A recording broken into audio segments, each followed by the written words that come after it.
my goodness. I had two sources of the music coming in at me all of a sudden. I didn't realize something had started somewhere where it shouldn't have.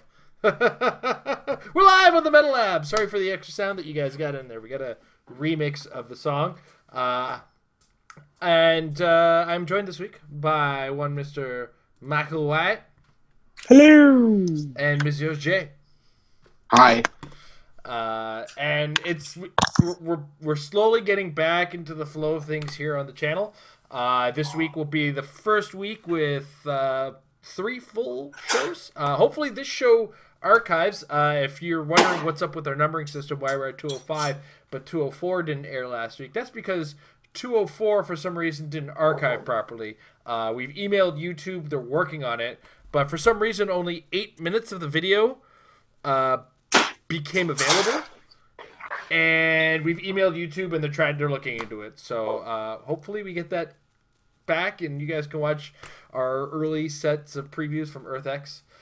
This Friday we have our first official episode of the Married Lab, where me and Amber sit in front of the camera and talk to you guys about HeroClix, because we miss Amber. We love Amber, and we're here for her input as much as we're in here for mine, because he's married with Clicks, not Jason, who happens to have a wife with Clicks. And these guys, Michael and Jay, beautiful people, don't get me wrong, but God, I'm not married to them. Thank God. Because if I was ever switching teams, not be for you. I'm pretty sure you're Jason Momoa, totally. I mean, I'm pretty sure the current state I'm in right now, Jason Momoa could get me, and I don't even have to switch teams. Jason Momoa. You know, I almost, in a funny twist of fate, I was out with friends one night, we were having dinner, and I talked about my man crush on Jason Momoa, and then we went out to this bar, and Jason Momoa showed up at the bar. I'm not even kidding. However, I only found out that he showed up at the bar about 10 minutes after he left the bar. Of course. So I manifested a Jason Momoa, and then didn't even get to see him. So I tried talking about how much I had a man crush on $1 million. It didn't walk into the bar, sadly. Sadly. But, you know, you had the Momoa there. You could have seen the back of his head. I had my Momoant and missed it. Oh. My Momoant, and that's a hard one. It's your moment? My moment. Oh, man. Tired. All right, anyway. Outside of man crushes on Jason Momoa, how's your week in HeroClix been, Mike? It was pretty all right. You know, we're slowly getting back into it. People are coming out of that holiday mode. You know, it's always difficult because, you know, that weird timing of the holidays and everything. It's like this weird malaise afterwards. Like, what the hell's going on? What are we doing? So there was an event Sunday, which yesterday, it was only yesterday, at 401 Games. The build was a Golden Age event, 400 point. And the idea was that you could have one figure on your team that didn't have the theme of the team, but then would get the theme for your team. And the idea was to sort of have some fun with it and try and, you know, make it reasonable why this person would have that on there. So I decided to make a 400 point cosmic, not cosmic team. And it was really centered around the 200 point super rare Thanos and Pip the Troll. So the whole idea is I take, you know, a phase teleport move action of only like 1 square, so that I never fail the roll to get the free attack with Thanos, and then Pip the Troll just phase teleports carrying Thanos to wherever he wants to, and he gets to make a free attack on somebody with a 12 attack, 5 damage. On top of that, I had a Mangog on there because, you know, why not? It's cosmic. Lockjaw, because I have played the Lockjaw I have once. And I'm like, well, hell, it took a lot of work. Thank you, Mr. J. Solomon, for my Lockjaw. So, you know, I really should be using this Lockjaw. I love dogs. So I threw him on there. And then my non-cosmic, who I felt should have had cosmic keyword character, was the Manta.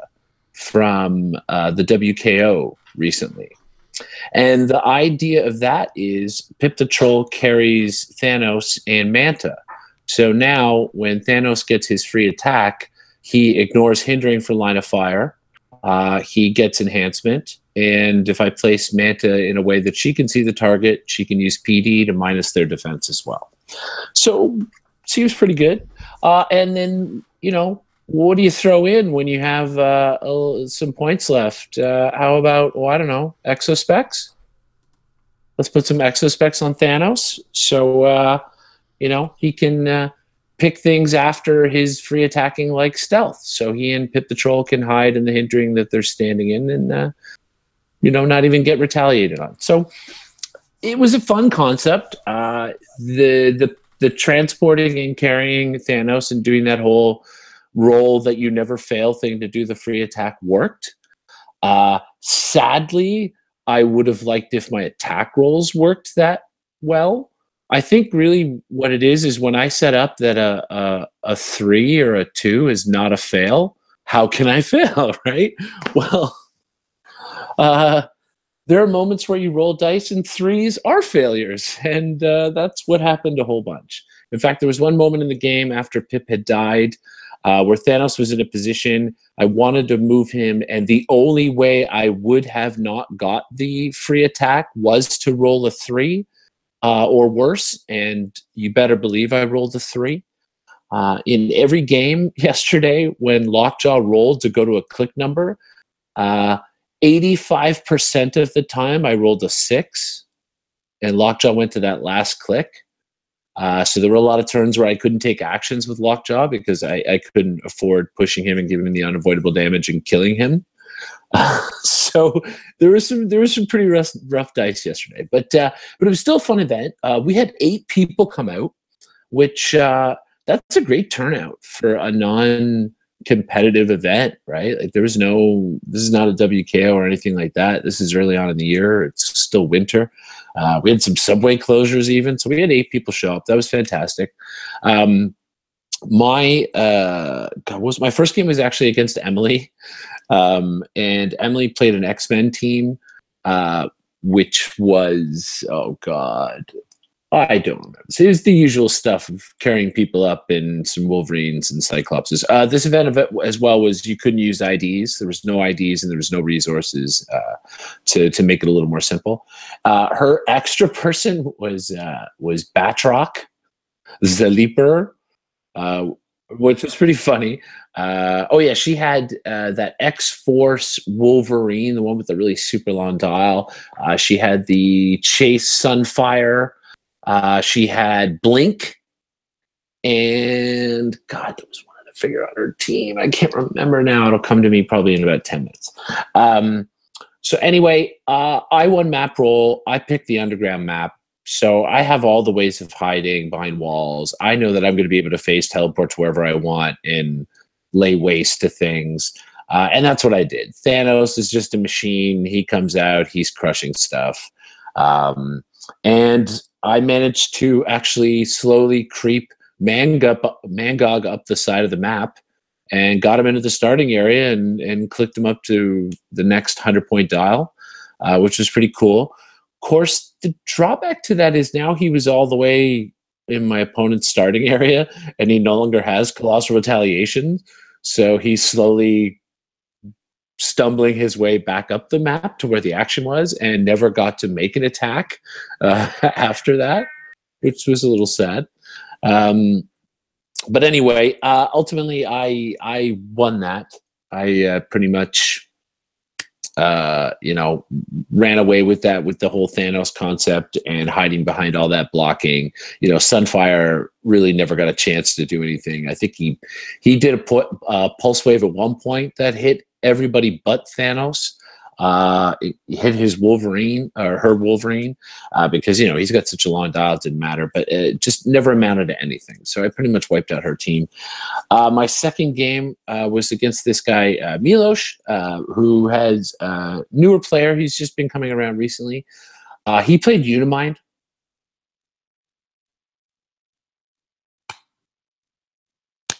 $400-point event. I got him to the first stop click on my first actual attacking turn when I finally got to that place. So that was pretty impressive. Everything I wanted to do with the whole pulling out of Thanos worked, and he had used perplexes, and I had chose outwit with lockjaw. In fact, what happened was I was on my first click with lockjaw with phase teleport. Phase teleported next to Unimind, then picked outwit, clicked to another click, outwitted the defense power on Unimind, and free attacked with Thanos and nailed him for 6, put him to the stop click. He went to hypersonic away on the next turn, failed the breakaway roll, actually rolled a 1. It was standing there. But he used, of course, his perplexes on defense. And even with my big 12 attack and probs, I missed a bunch. He took 40 points. He killed Pit the Troll at one point in time. That was it. So, 400-point Unimind. What are you going to do? My last game, hilariously enough, was against our good friend, Mr. Tom Kerr. I know and that guy sometimes. Yeah. Tom played a really cool, fun, Wild West team. So it was basically a mix of the Valley characters and Justice Riders. So he had Kid Flash, John Jones, and Diana Prince from the Justice Riders. And he had Red Wolf, Sheriff Steve Rogers from the Valley. He had, I can't even remember her name, the female character from the Jonah Hex 2-figure. Lila something? Yeah. 13-point enhancement? Right? I'm like, what? Megan Fox, nice. Oh yeah, also he had the Tony Stark from the Valley. And that old school Bruce Banner that turns into the Hulk with the spear. House of M? Oh, that's yeah, cool. Right? I know, he loves that Hulk. So super awesome. Great team. He wins map roll in spite of, we had like a +9 or whatever it was. He picks bodies. He picks whatever that map is that is like the Wild West map. It's like, it's a middle of a Wild West town, High Noon. High Noon Steve from Elseworlds? Yeah, there you go. High Noon from Elseworlds. So he picks that, which is awesome. I love Tom. I love playing games with Tom. So Tom, and immediately Tom's like, okay, I got to face this Thanos with exospecs and a Mangog. In spite of hiding Mangog inside, he manages to hit Mangog with a 21 defense. Or 20 defense. It was like all in hindering. He still hit Mangog, killed Mangog. Thanos came out, and I think I hurt one person. He swarmed the hell out of me. My dice were mean. It was in my game with him where it was the moment where, hey, okay, the only thing I'll fail on in this Thanos free attack thing is if I roll a 3, and I rolled a 3. Mm-hmm. Yeah, his dice were hot. Mine were not. And his Wild West team just ruined me. Just totally ruined me. It was pretty awesome. Good for Tom. So, yeah, I went 1 and 2, but it was a fun day. I enjoyed getting the opportunity to try out that combination. And then on top of that, we had a little bit of time for practice games afterwards. And, oh, my God, my cat. Sorry about that. Sheba, I know you got some socks. Thanks for sharing that. Got a practice game in afterwards. Devin was there, Devin Owens, and he and I had, Devin Owens. Yeah, and he and I have both been fiddling around with Witch Queen teams. So we did a pseudo mirror match practice event. It was very interesting. It was a very back and forth. My dice went south on me right near the end, so unfortunately I ended up losing that one. But it was pretty close. We learned a lot in that. It was a lot of fun. So it was a great day. It was a great day of HeroClix. I played 4 games of HeroClix yesterday. It was awesome. So that was it. All right, Jay. I didn't play HeroClix, so I didn't make it on Sunday.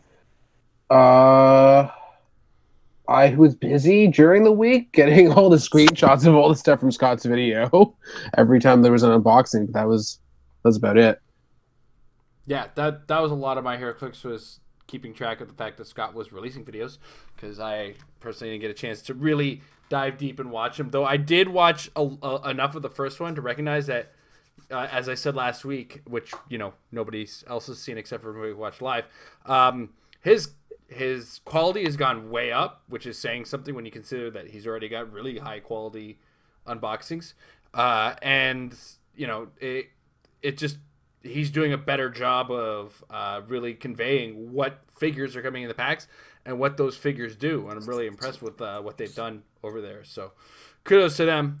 We kind of cherry picked for our day today on that one, for sure. And I've also spent a lot of time trying to get my collection back under control, getting things where they belong and whatnot, starting to look to that future. We all know what's coming up, don't we? The Purge is coming. I love when you play. My favorite time of the year. It's the most wonderful time. Yeah, everybody else's Clicksmith is in. I try to garage sale my stuff away, and everybody else is like, "Ooh, figures." So, but it's okay. For most of the time, I do kind of reap some happy rewards from that. All right.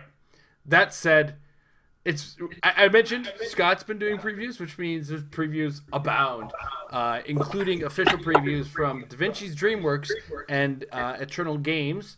Along with, we also took a little bit of time and cherry picked some of the cool stuff from Scott's previews. So let's deep dive into some of this stuff. Let's go ahead and get this monitor going for you guys over at home. All right, so the first figure we have is figure number 59, Gorgon. He's got the Earth X Inhumans and animal keywords. He's got a big old goat head, people. He's overdosed on the Terrigen Mists. Terrigenesis twice is the first trait. When a friendly character targets Gorgon with Perplex, after resolutions, roll d6. If the result is less than Gorgon's click number, modify the chosen value by an additional +1. His second trait, Butting Heads, modify defense +2 when attacking a character using charge or hypersonic speed. All right. So then he's got a special movement power, which he has on his first 3 clicks. He's got 2-point values, 125 or 75. He's got on the first 3 clicks of 125 and only on the first click of 75. It's bullheaded. Charge. When Gorgon uses it, you may choose to not have his speed value. If you do, he can only move in a direct path. And then on those same clicks, he's got his special attack power, Trample and Gore. Quake. Almost said Quebec for some reason. When Gorgon uses it and hits more than one character, choose a hit character and roll a d6. Increase the damage dealt to that character by half the result. Whoa. And then he's also got ignores hindering for movement, breaks through blocking for movement. And then he's got a various charge and actual quake, some invincible, some invulnerable, some toughness, and some late dial battle fury. He comes in 125 or 25 points. Mike, what do you think of goat-headed Gorgon? I like Gorgon. I like the Inhumans. I think actually this is the best Gorgon that has been clicked. Honestly, I can't think of another. I think that we've had 2 other iterations of Gorgon in the past. But I know for sure one. This one is definitely the best one. I think that second trait is huge with the +2 to his defense, especially, 125 points is a lot to invest, but a +2 to that is a 20. You play him on the right map or in the right situation and force your opponent to really have to be using charge or hypersonic to attack him. That becomes a huge trait to have. I immediately think of the Star Trek Underground map because there's all that blocking, so you have lots of coverage for him. You're forcing people to come around to him, so they're more likely going to have to be using things like charge and hypersonic. And he just blasts through the walls himself anyway. If you play him and you want to spend 12 points and throw exospecs on him, pick stealth. Get him into hindering every single time. Play him on Wakanda. And you're going to get a +2 defense because people are most likely going to have to charge or hypersonic to avoid the stealth. And if they shoot at him at range and they ignore stealth, well, maybe they don't ignore Henry. He gets +2 from Wakanda. You know, who knows? But I like him. He's a super rare slot, so assuming 2 boosters in a sealed event, I think you're heavily leaning towards thinking about playing him. Again, synergistically, looking at what else you pull, of course, if you pull other Inhumans because of that trait. Definitely you want to pull an Inhuman with some Perplex. That's the one thing I've noticed so far in the previews. The only one I think I've seen is Medusa has some late dial Perplex. So I'm beginning to wonder about that trait because the trait itself doesn't give Perplex. Well, it's a friendly character that doesn't necessarily have to be an Inhuman. Yeah, fair enough. But it would be nice to see an Inhuman with top dial Perplex. You know what I'm saying? Maybe we're going to get a Maximus. Maybe that's what it's going to be. Maybe. He seems like the kind of character that would have Perplex and some Outwit. But anyway. Earth X, so I doubt it? He was an Earth X, but only mentioned because he was dead. Yeah, I mean, I literally just finished rereading Earth X again because I wanted to be up on things again. But yeah, he had died at that point. But I think again that he gets revealed later on. Anyway, well, I don't want to spoil it. I still have to read the book, and I'm going to at least this week, I think. Yeah, Karnak does have it top down. He is a. Oh yeah, there you go. Karnak. Perfect. So anyway, so pulling him sealed, I think you definitely want to consider playing him. 11 attack is a pretty solid attack. That 11 movement on a full charge is pretty solid. 18 invincible is great. Competitive, it's a lot to invest, but again, I think that traded defense with the right workings around him could be super useful, and the right map could be great. Animal keyword means you could definitely put him on a team where you can almost guarantee a map win with a bunch of tribbles. Yeah. So I do think that there's a lot of possibility for him in the competitive market. I think he's a great figure. I love him. All right, Jay? Yeah, I think you pretty much got it. I wish that the Inhumans were like living somewhere properly so we could have a map for them with a cool map bonus for them, but I don't think that's happening. Well, that's speculation. But yeah, for sealed, he should be fine. I think we've seen enough of the set that we can pretty much say that seems fine for sealed. Probably only at the higher, because that's some pretty impressive numbers and stats with the extra points, although I could see theoretically fitting him in at the lower points if you have Perplex, because then you have a 1/3 chance of getting the +2. It's definitely workable for sealed. I just don't see it for constructed necessarily. Cool. All right, next up. Oh, I got a soft spot for this guy, the Hulk. Now he's got the Earth X and Monster keywords. Real name Bruce Banner. He's got a trait. The Hulk is an extension of me. At the beginning of the game, generate a Bruce bystander as long as Bruce is on the map. When Hulk would be given an action token, you may instead give Hulk a soul token and don't clear his action tokens that turn. When Bruce is KO'd, after resolutions, remove all Hulk's soul tokens and deal him 2 unavoidable damage for each removed token. He's got a special damage power on all 8 clicks of his dial. He is safe as long as I am out here. Battle Fury. If Hulk has 1 or more soul tokens, Hulk has protected Outwit. If Hulk has 3 or more soul tokens, he has protected Penetrating Psychic Blast and Exploit Weakness. Other than that, he's got what you see is what you get. Close combat focused dial, starting with some high attack charge with 11 movement, 18 defense with invincible, which turns to invulnerable, or impervious, then invulnerable. Never goes below invulnerable, so late game, that's pretty strong. Super strength goes to Quake, goes to Steel Energy, so he's got some longevity. And the Bruce token itself is 4 movement, 0 attack, 14 defense, and Perplex. So, I mean, this is one of those guys that might work with those Earth X Inhumans. Jay, thoughts? I almost want to let you go because, obviously, but if you don't want to. No, you can take it. You can take it. It's okay. He comes in at 150 points. I didn't mention that. I must be on the wrong podcast because this is not a HeroClix figure. Is this another game? I don't even know anymore. I mean, if you're talking raw numbers, great. Like, yeah, just looking at the dial, raw numbers, obviously good. No willpower looks bad, but then you're like, oh, he never necessarily has to get a token. There is the risk factor of Bruce dying, but also that's something you can just evaluate in a given matchup. Like if you're playing sealed and your opponent does not have hypersonic or some way to actually get to Bruce on your side of the map and you keep him in the starting area, you just soul tokens all the time. So probably definitely better in sealed, considering that Excess Specs exists. So getting that sort of swing to kill the Bruce is more likely. But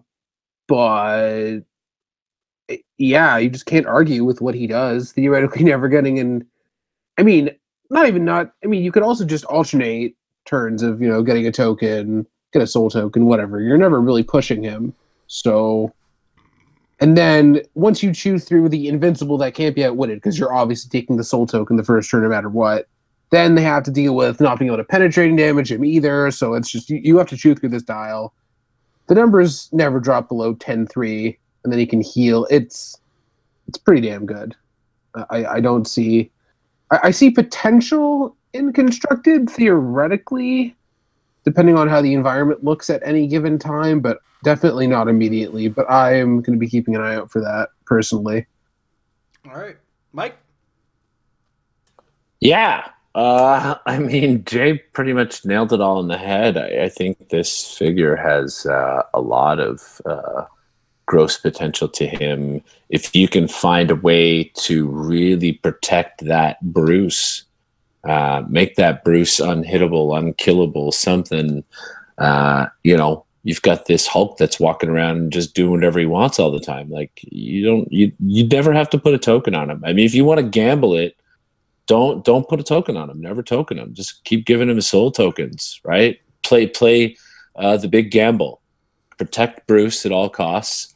Let your Hulk walk around and smash things. I think it'll be a lot of fun. I think for sure you would want to play him in sealed. Why not? I think he just straight up looks like fun. Because you're going to do that. The rest of your team is going to be built around protecting Bruce while your Hulk just stomps around the map trying to hit things, maybe. I think that's neat. I think Jay's right that at the present time, I don't know if there's anything that can kind of quite make him run away with it in Constructed. But I mean, any figure that could just not get tokens, I don't know. I think there's always a gross exploitableness to things like that. Stuff that's sort of like Jay mentioned. It's like, here's a whole new game. Here's a whole new way of playing this game. It's like a new mechanic almost. That's always very effective. I will say, if I was going to play him in like a Golden Age event, I'd pair him up with Liza Drax, and because she's got her sort of she's got Perplex, she's also got the Anywhere Prob, and she's got some barrier, so she could stay back with Bruce and try and barrier up and protect him a bit. So it'd be a little fun pairing to try. And she has monster keyword, which is why I would suggest her, because it'd be fun to play with keywords. But there is nothing modern with monster that has barrier to sort of help protect that Bruce. But this is a neat set. Some neat stuff coming. I mean, what about Goblin King? I was going to say Goblin King could pick barrier. Yeah, there you go. Goblin King, 75 points barrier. You're only up to 225 at this point with two great figures. Yeah. So, and he's a flyer, so you can be carrying Bruce. He's got phase teleport. Oh yeah, Bruce. Yeah, never mind. Yeah, Bruce, not Hulk. Not Hulk. Bruce. Hulk's a giant. Yeah, and Battle Fury as well. Fury, yeah. So, but no, for keeping Bruce away, right? Like he stays back, he chooses barrier, or he can phase teleport running away with Bruce after he's TK'd up, Hulk on some other turn. Yeah. Fun stuff. I think Tom's going to love him. I wish Tom was on the show just for that preview right there. Yeah. Yep. Tom missed out on this one, so I get to schmooze over the Hulk and how in 15 years we're finally starting to get Hulks that are, oh my God, so good. We had a little bit of a rough start with Hulks in this game. Let's be honest with ourselves. It took us a while to get Hulks where it was like, yes, gotta play this. And this is I'm making motions like the camera's on right now. But one of the things I do like is that positioning Bruce is a non-action because it's autonomous, which is another key point that I don't know if anybody covered that, but the fact is, if I'm going to move Bruce to where I want him to perplex something, nothing he's doing is coming out of my action pool, which I think is super important for a perplexer that's just a perplexer. So, just a little point I wanted to add on to, other than the fact that I love this guy so much. All right, next. All right, so we move on to the next chase. This is like, they've been really kind of pumping out the chases. Like, these are the chases in the set. And this one is the Venom Spider-Man. Spider-Man family and monster keywords. Alien symbiote, which we've seen in the past, but is plasticity, shape change, and automatically breaks away. Then it's call in help from the Venomverse trait, which we've seen previously, but we'll repeat again because last video doesn't exist yet. Once per turn for all characters with this trait, when Venom Spider-Man hits an opposing character after resolutions to be rolled d6. On a 3 to 6, place another friendly character whose name includes Venom adjacent to Venom Spider-Man. It ignores elevated and hindering for movement. He's got a special damage power, which he has on his last 3 clicks. Battle Fury. Power. Choose an adjacent character, friendly or opposing. If the target character is friendly, deal them 1 unavoidable damage and heal Venom Spider-Man 1 click. If the target is opposing, make a close attack targeting them. If he hits, after resolutions, deal them 2 penetrating damage and heal Venom Spider-Man 1 click. He's also got a special attack power on his first 3 clicks. Rip and Tear, Blaze Claw's Fangs. When Venom Spider-Man uses it and the D roll was a 5 and the D6 roll was a 5 or 6, after resolutions, move up to speed value and then make a close attack targeting another opposing character. You can't use Blade's Claws during the second attack. He starts with charge and the special attack power with some super senses, which for the rest of his dial after that has Battle Fury. And then he's got varying amounts of super senses and combat reflexes. Charge and flurry flip-flops at the top of his dial. Mike, what do you think of Venom Spider-Man? Oh, he comes in at 75 points. I love him. I don't know, man. Like I think I immediately love him for these reasons. 12 attack for only 75 points. Yep. Monster keyword. Yep. You know, the build potential is huge. Here's a guy who ignores hindering, ignores elevated, and has, in theory, ignores characters light, as I like to call it, because he's got the automatically breaks away, he's got plasticity. So in very few situations is he really worried about other characters, maybe trying to run around a guy. Wow, I think he's super great. I want to play him on a Spider-Man family team that's a mix of some Venoms and old school Spider-Verse characters, so I can have a combination of Venomverse and call in help from the Spider-Verse going off. That attack power, wow, that attack power. Like, are you kidding me right now? Look at that thing. It's, you know, already if I'm attacking with a 12 attack and I roll a 5 or 6 with my blades, that's a great attack on somebody. Now I can automatically break away, move 10 squares, and make another attack of my base 3 damage. That's still pretty great. Yeah. You could perplex up that damage before the initial attack. If you felt like it, take the gamble.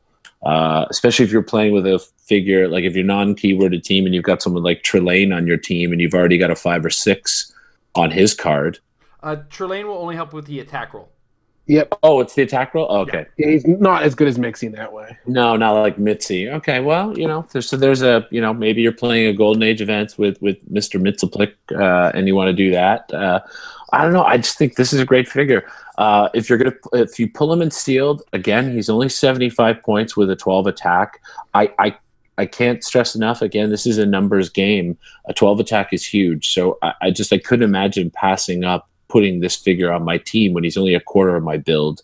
He's already got great stats going on with an 18 defense, super senses, the shape change that's traded. You know, so there's 2 D6 rolls to get out of trouble. Fantastic figure, I think. And again, you know, looking again at that potential of both the Venomverse and the call and help from the Spider-Verse. This guy could be brought over twice. Because someone could pull off a call and help from the Spider-Verse and activate him, and someone could pull off a call and help from the Venomverse and activate him. Mm-hmm. So I love this figure. Right. So far, this is my favorite chase, I think. Jay?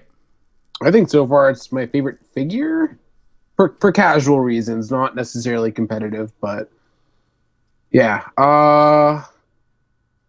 This is not quite speculation because like the information's out there, but there was something about re-rolling blades on that Wakanda map bonus, so that makes this figure more appealing.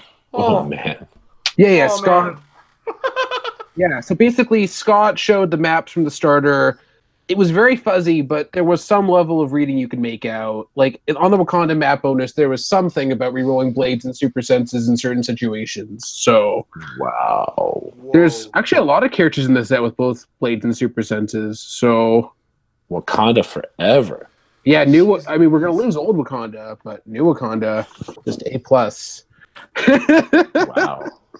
But yeah, you pretty much covered it. I don't see the competitive right away, but Monster is still definitely a thing post rotation. Like the world's winning team only loses mini, so you really never know.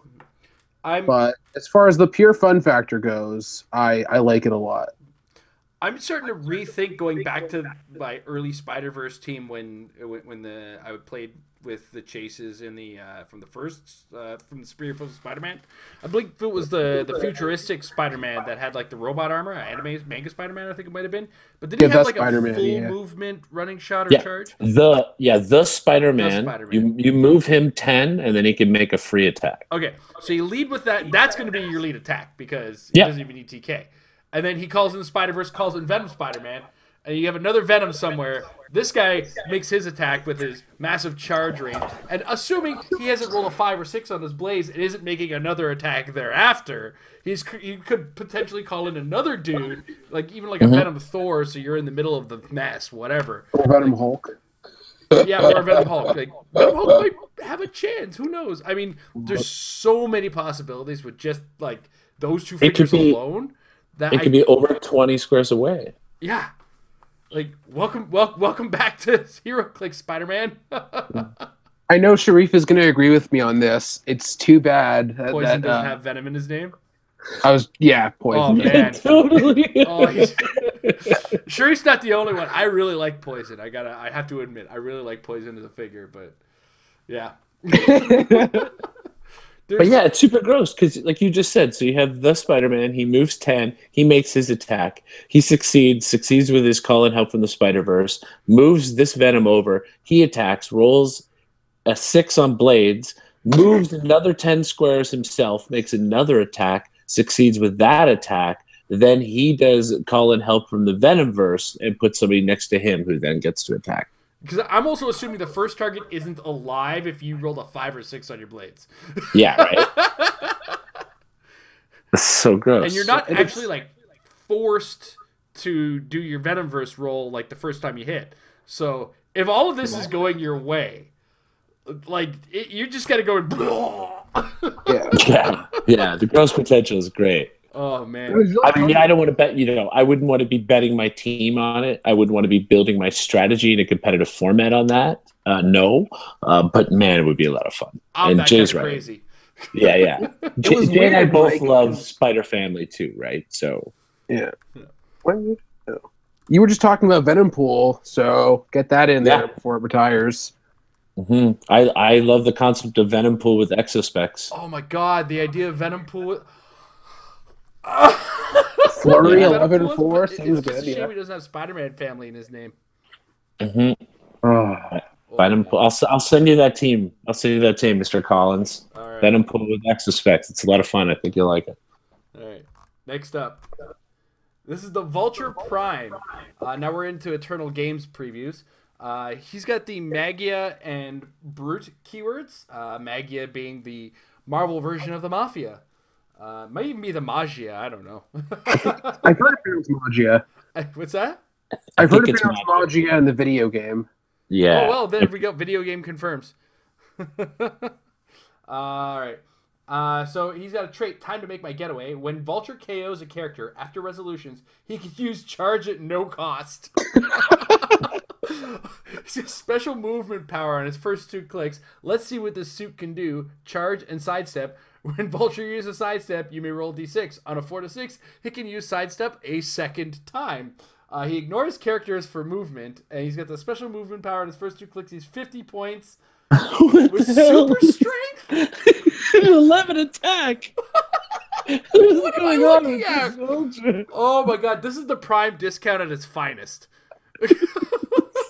This is the antithesis of every other Vulture that's ever been made in this game. Every other Vulture has just been like a very low defense with like super high move, cheap taxi. Yeah, or this guy like can Blades charge or something. Yeah, this guy could fight. This guy can fight and make multiple attacks with significance. Like, yeah, what's going on? What is this game even? What am I playing? Are we still playing here? Is this still HeroClix we're talking about? I mean, we weren't playing HeroClix when we were talking about the Hulk, so... Fair point. So, I mean, we've already kind of schmoozed. What do you think of the Vulture? I mean, yikes. He can just... Oh my god. I know it's not theme, but the horror of the idea of him and Chase Hawkeye. Ooh. Hawkeye, make him soft. All right, Vulture, let's go. Yeah, so you play Hawkeye with the spear. You have like Hellion to TK them both, and whatever. And that's only like half a build still. Oh my god. Yeah, it's 150 points. Yeah. Well, what's the spear? It's close to half a build, and you just have so many points of that. Yeah, exactly. That's it. It's whatever the spear is over the half because the figures are 150. Also, use Groot to give your opponent a Leslie Evans totally to your advantage, because you're just like, hey, I have a 15 defense Pog which I can easily kill, and if you don't want it to benefit you don't want it to benefit me, leave it in the starting area where it's useless. So that's another layer of fun. For Sealed, I mean, I don't see you not playing this unless there's a 300-point figure in the set, but otherwise, yeah, right. Yeah, it's hard playing a Prime nowadays because like there's not a lot that are like main forcey. They're more sideliney. Like if you have a Unimind Prime Thanos or like a Brute X, but this guy's totally worth using your Prime slot over. No questions about it. Yeah. Oh my god. Totally. 50 points. Yeah. It's almost kind of a godsend that it's not Victor Toombs, you know? Oh yeah, dude. If he had the Sinister Syndicate keyword, I don't even care if he's got the trait, but if he had the keyword, oh my god. I can't even. Oh my god. I'm imagining some really nasty positioning where somehow, some way you charge super strength with an object with 5 damage, and then somehow there's another heavy object along the way to the next charge. Oh my god. The damage potential out of this 50-point character is absolutely off the scales. Well, there's the vocation bonus for the shipyard or whatever, where you can just make more objects. So... Oh no! Oh, maps are really come back with a vengeance. Wow! Oh, wow! All right. Next up, Captain America Resilient. So this is another version of Earth X Captain America. He's a title character, so bear with me as we zoom in here. His dial is going to be a what you see is what you get 80-point dial with Invulnerable or with Indomitable, which is a nice thing on such a long dial for an 80-point character.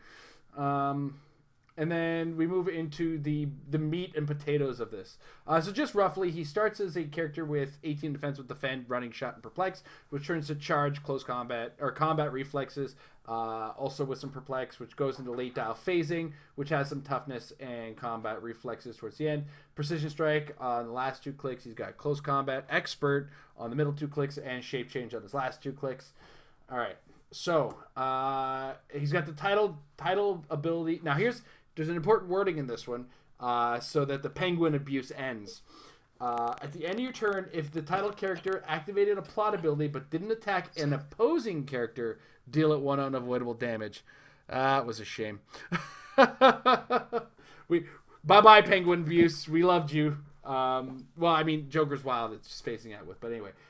Next, when Captain America Resilient is KO'd, choose an opponent once per turn for the rest of the game. That opponent may force you to re-roll an attack roll. Then he's got 3 different +1s. The first one, a journey of failure and redemption.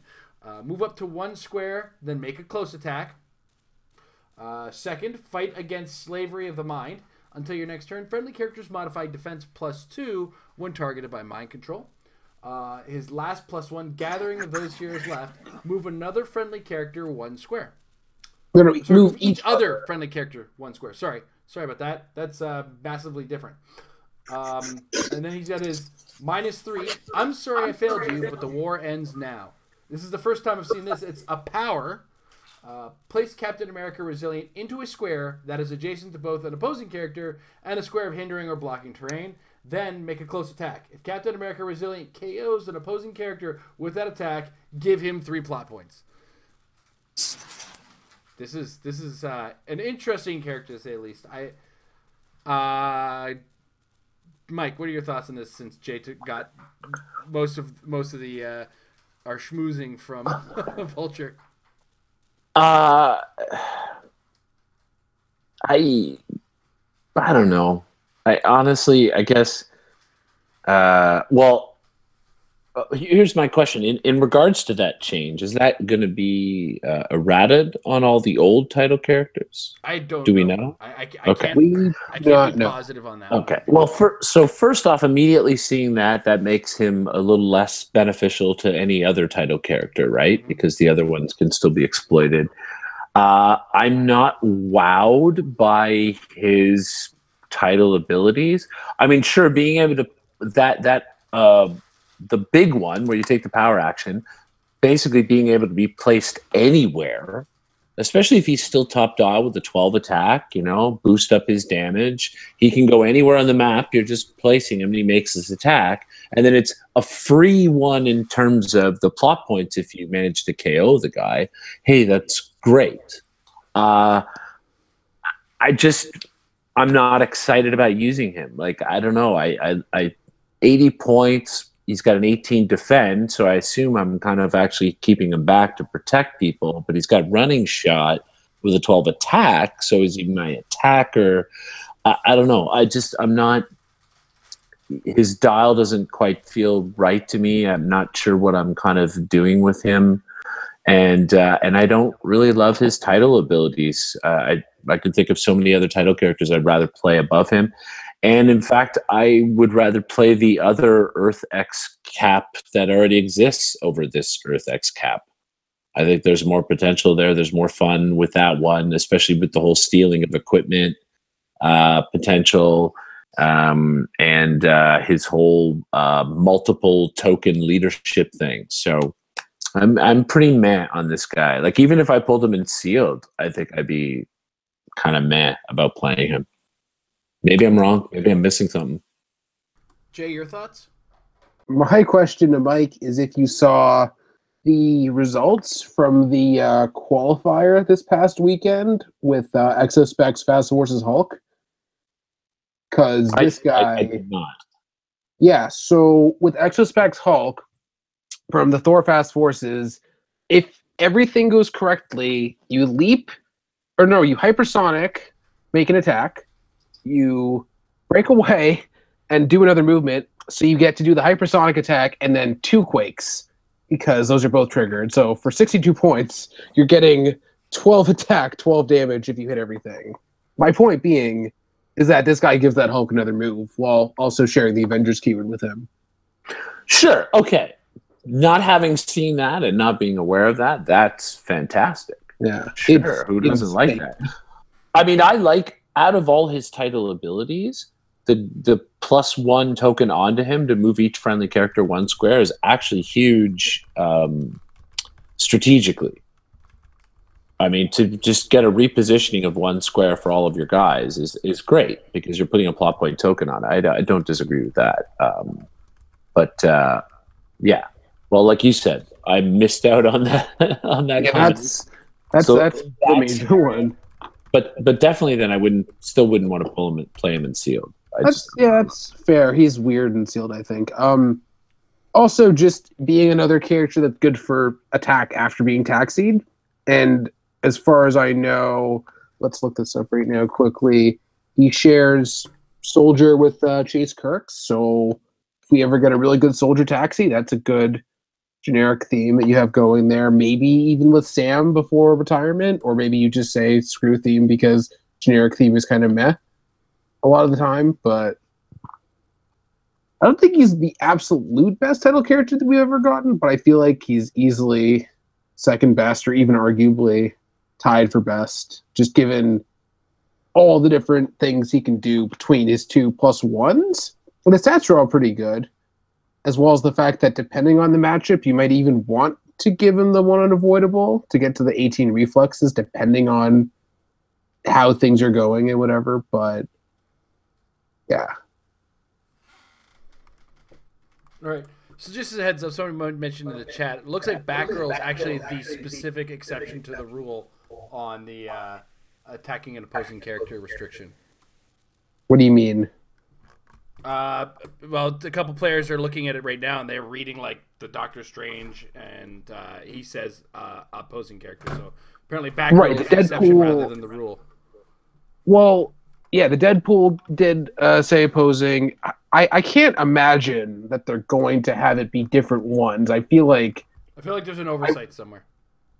I'm more imagining that this is going to be an overall change for the game because it's a mechanic it's in the comprehensive. Like the comprehensive says what it's supposed to be, and yeah, maybe it was an oversight. I don't know, but like, I wouldn't think that they would want a confusing system where you have to check the individual card for your title character to see which one does what when it's the same mechanic.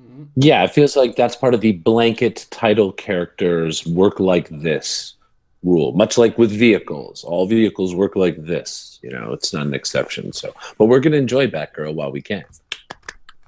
All right, next up, Venom Iron Man. Stark Industries armor and monster keywords. Ignores hindering terrain for line of fire. Alien symbiote trait. Call on help from the Venomverse trait. And then his last 3 clicks, he's got a special defense power. Armored assault. Combat reflexes, super senses, and toughness. He's got a special damage power in his first 3 clicks. Targeting slow-moving food. When Venom Iron Man attacks, modify attack +1 if all targets have 1 or more action tokens. When Venom Iron Man attacks, modify damage +1 if all targets have 2 action tokens. Outside of that, he's indomitable, flies, has Psychic Blast for his first 3 clicks, has Steel Energy for his last 3, starts with Invincible, goes to Invulnerable, starts with Running Shots, some Sidestep, which later turns into Charge, and then 6 range with 2 targets. I believe it would be Mike's turn to start on. Who's starting on Venom Iron Man? Mike. I don't know. He's a great little figure. Solid, 100-point figure. If I pulled him in sealed, he's a chase. I'm most likely going to play him. There's a lot to build with him. There's that monster keyword again. Man, there's so much to build with monster. He's a flyer that automatically breaks away, has running shot that ignores hindering terrain with a solid 11 attack, Psychic Blast. Plus that damage power to boost up that attack and or damage depending on the situations. 18 invincible to start, solid values. I think he's a great figure for 100 points. Competitive, again, sure, why not? I think at the 100-point value, it means that there's a lot of room to build with him with those solid values. And I always love improved movement. Improved targeting ignores hindering. I think that's a great.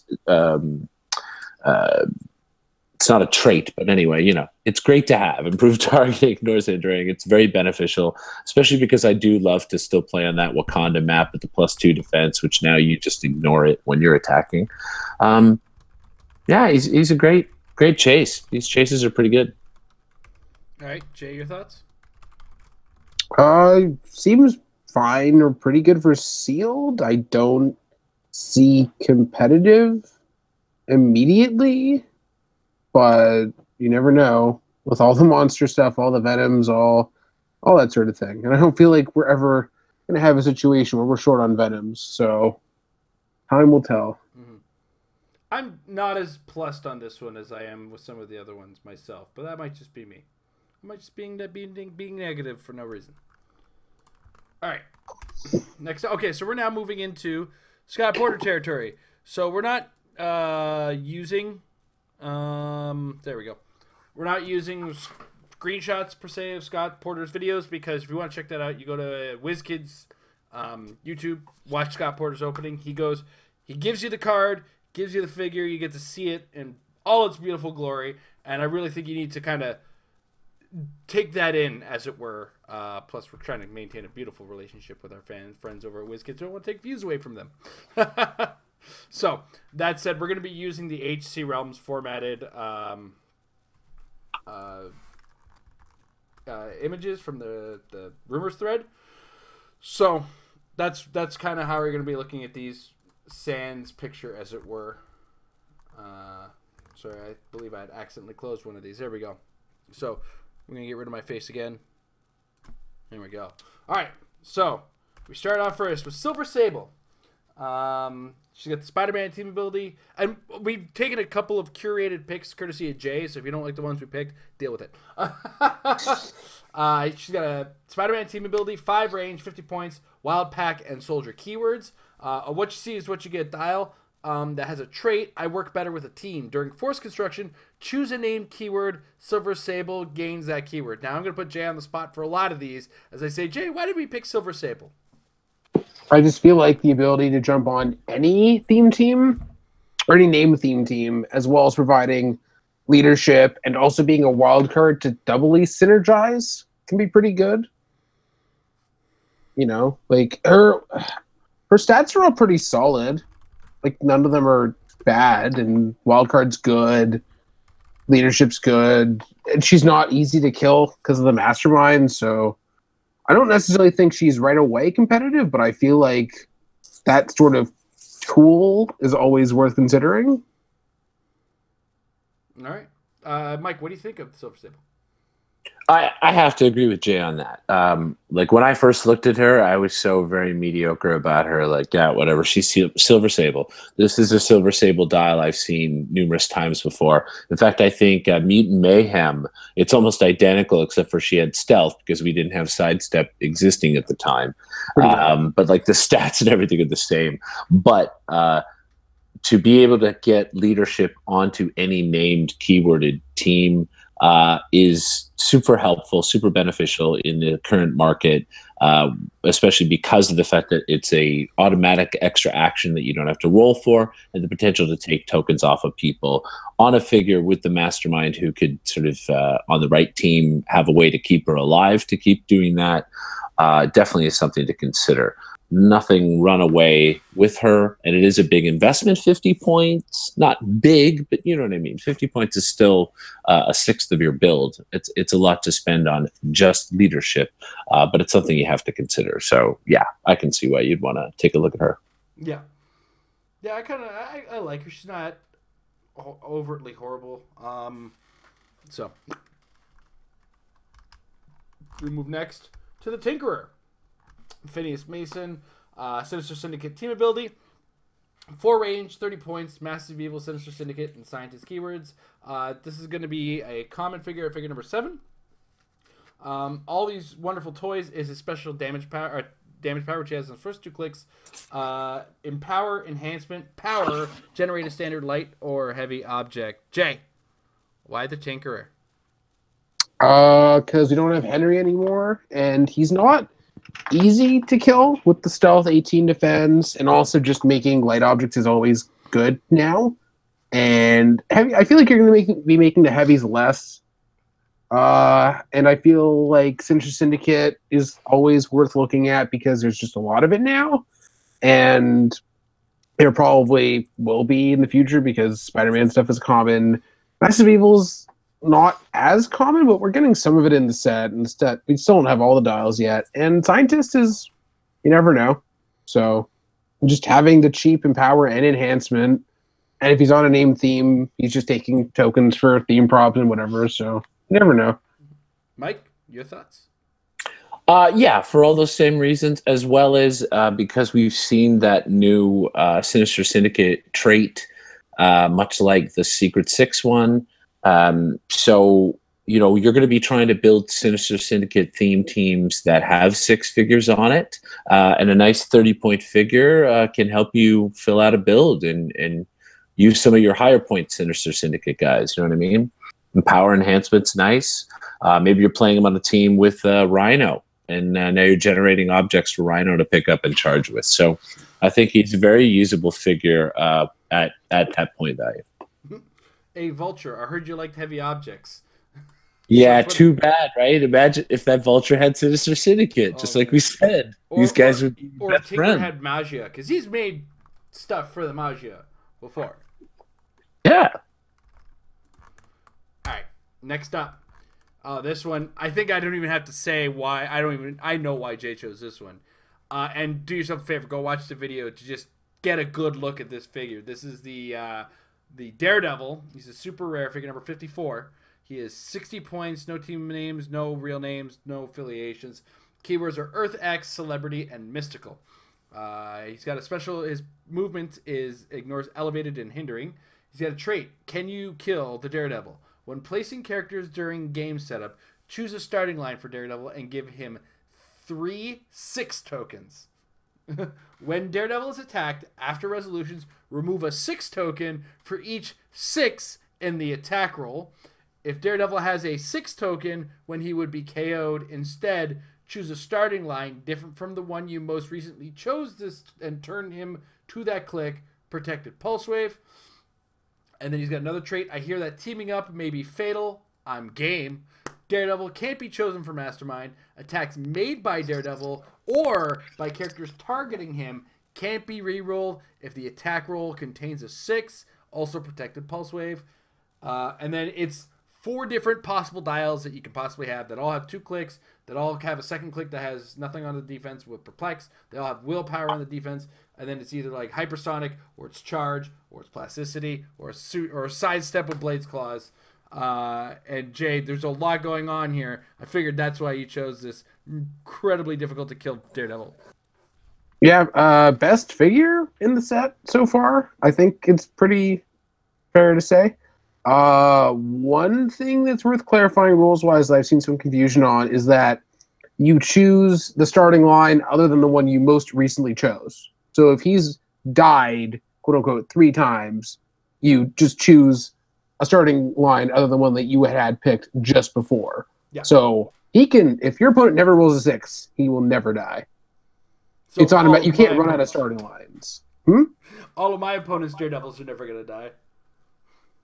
Yeah. And also, like, just the fact that he can, like, hypersonic turn 2, choose to push onto Perplex, and I don't care what click I'm on. I don't care what defense number he has. I don't care if he pushes. Like, the fact that he has willpower is almost inconsequential unless you just really want to keep the power that he has at the time. But these 60 points, he's high enough to call in anything.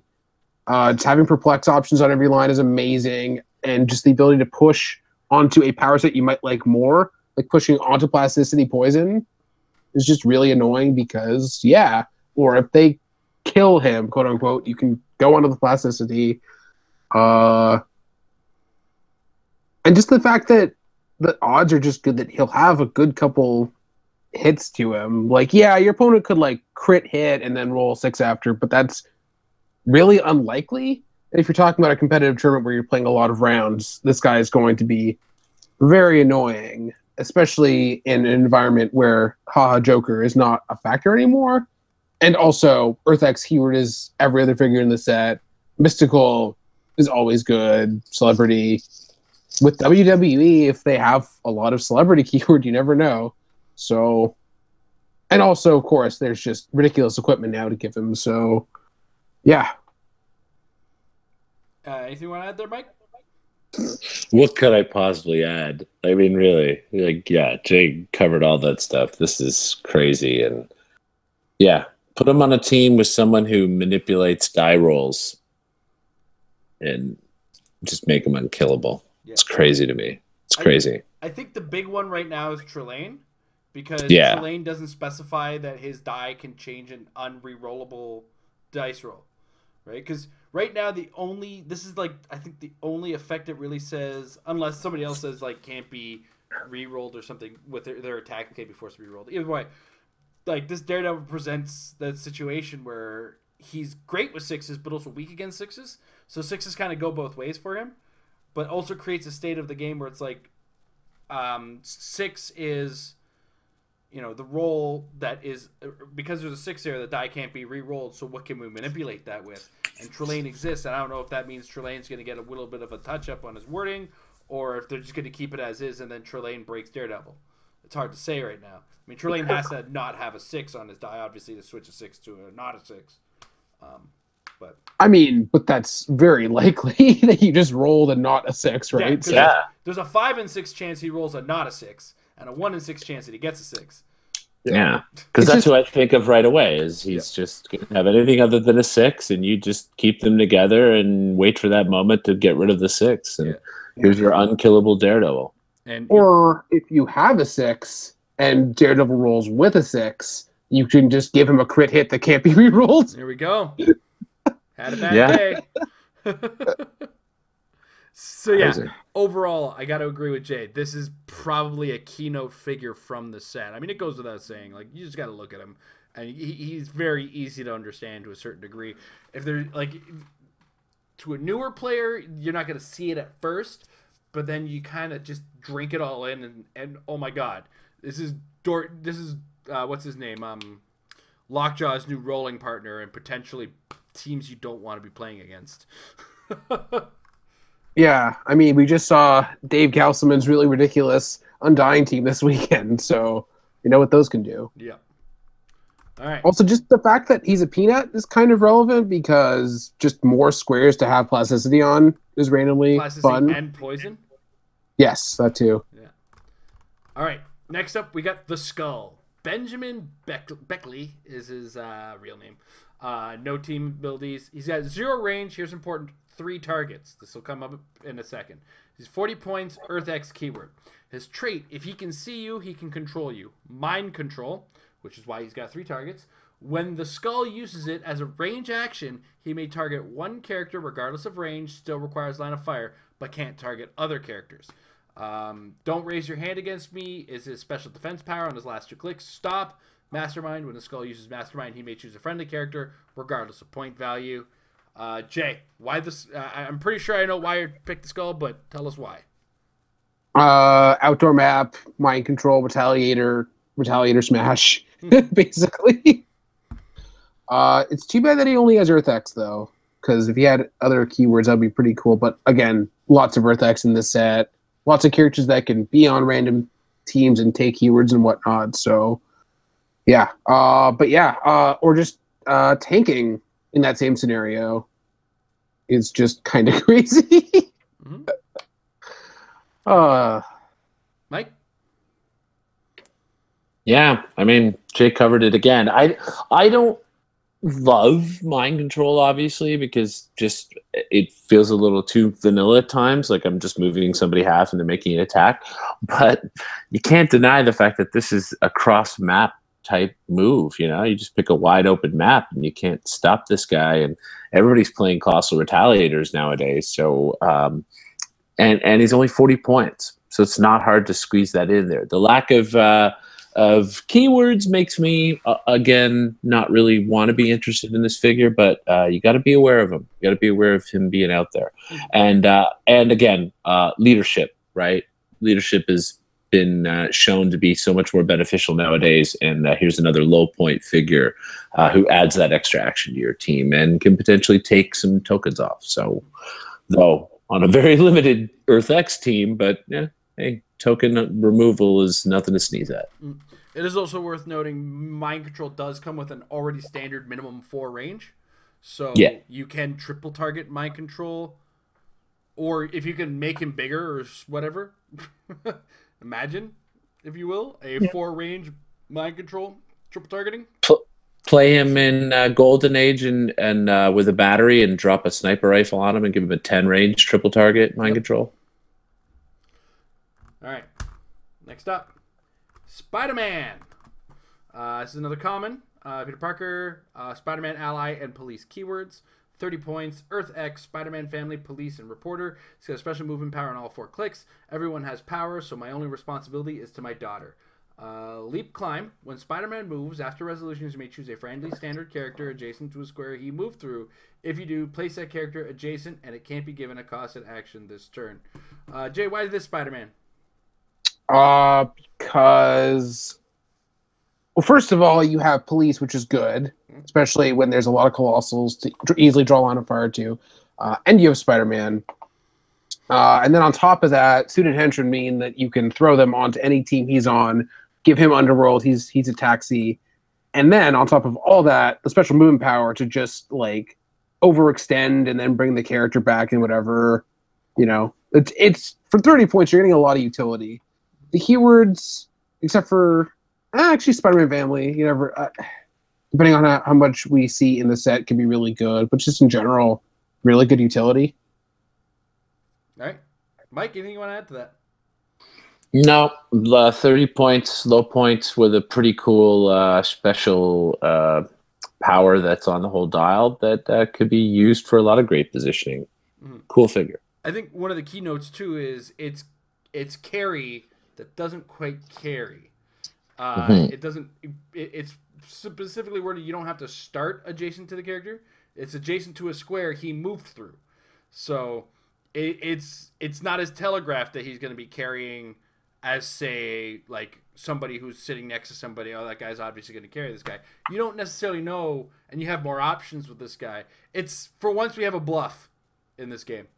I think is what I'm trying to get at. And plus the thing afterwards says it can't be a costed action. So there's already a lot of stuff in the game that are loopholes that allow people to be taking free actions and stuff after carry and all of that. So here's a guy who's not even next to Spider-Man. Spider-Man suddenly moves past him into a position.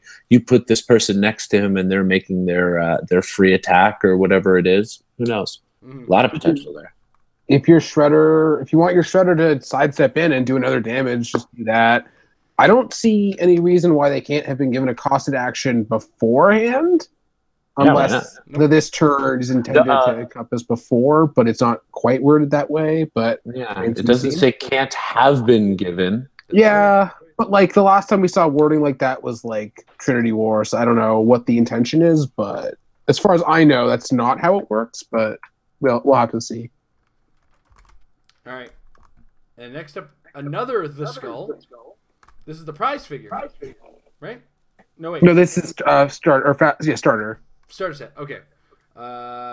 8 range with 3 targets, 50 points. Earth X ruler are his keywords. This one's got a lot more mind control, like on dial mind control. He's got a special defense power. My drones would give them their lives, which comes with mastermind and super senses. Jay, why this one? Very good range mind control with 3 targets. Good attack value again. Ignores characters is good. Really hard to hit. Synergizes well to just mastermind onto walking woods. So for 70 points, you have, Groot does normal Groot things. Start of a good ruler. Keyword. Yeah, 8 range that it's hard to get away from, especially if you play like a boxing ring, so that they're not going to be as easily getting away from his long range. And also there's just really good things to add on to him, like Stormbreaker would give him +2 range period, as well as the energy explosion option, but even the +2 range means he's 10 range, ignores characters. So all right, Mike, any thoughts there? Nah, nothing I could add to that. All right, keep giving Jay too much room to work with. All right, I'm gonna let Mike take on this one because we all know why this is here. The Goblin Glider. It's a heavy object. It has 8 points. Equip any. Unequip drop. The effect is flight, running shot. If this character is named Green Goblin or can already use running shot, this character can use hypersonic speed. This comes with the super rare Green Goblin. Mike, get a Goblin Glider. No offense to anybody, but if I have to explain to you why this is awesome, you are playing the wrong game. I mean, first and foremost, to give flight to people is great. You're giving a running shot. I think everybody in the world, I've seen so many memes already of a Green Arrow riding on a Green Goblin glider because now he's got flight and running shot, right? Like, come on. Uh, I don't want to say too much, in fact, because of the fact that there's a question I know that was asked of the show that we have to answer later about this, and some of my choices for the answer to that relate to why. So let's just leave it at, come on, it gives you flight and running shot. It could also give you hypersonic. Only 8 points. Yeah, come on. So Jay, has Mike kind of hit the nail on the head on that one? I mean, yes, as far as not fully answering the question goes. But yes. Yeah. All right. The other one you added, the Beetle Pod, which comes with the rare Beetle, I believe. It's a heavy object, 8 points, equip any unequipped drop. Flight, toughness, modify speed +2. So same points as, but not as good as our previous friend there. Jay, why the Beetle Pod? I mean, it's differently good if you just have I mean, you get the toughness, which is just theoretically good in a world without Shredder's dealing penetrating. So you're immune from poison, and just having a reducer on soft characters is good.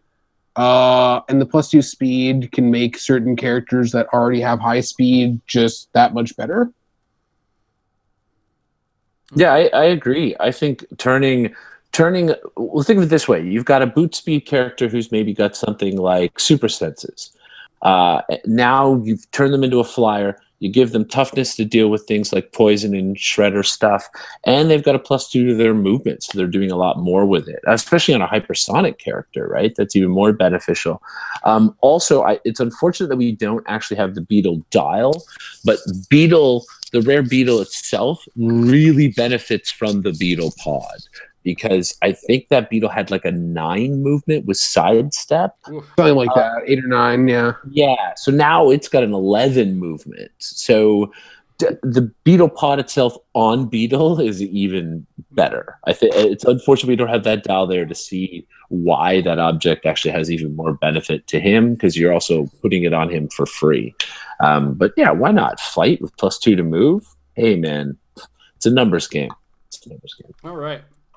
Awesome. So the next thing in the news of the grand scale of the game, WizKids opens. The winter opens are just around the corner.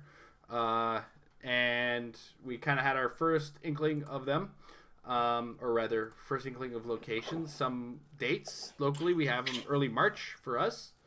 3 events within reasonable driving distance of us. We have 401 games, which will be March the 2nd. Yep. And then Comic Book Addiction, which will be March the 3rd. 401 games will be constructed, and Comic Book Addiction will be sealed. So you get to play both formats. You have a bad day constructed, sealed's always a good day to have. That's kind of how I like it. I have no confirmation on when Jackson Queen is running theirs, so kind of excited. That's local, but check your local venues that you know could be or possibly are running WKOs, because these are just around the corner. And let's get a good look at what's going on here. So this year, or this season of regionals, is 300 points sealed or 300 points modern. Swiss with elimination top cuts. All right, so the prize structure is in the top 8. Oh, sorry, participation prize. I don't know how they're giving them out. I hope they give out more than they did with the Exospecs. Fingers crossed. It's going to be Corvus Glaive's blade. Corvus's glaive. Corvus Glaive's glaive. Yeah. Yes. The top 8 will get a Supergiant, being one of the Black Order, for those of you unfamiliar. Top 4 will get, in addition to Supergiant, Isaac. Top 2, in addition to Isaac and Supergiant, will get Black Dwarf.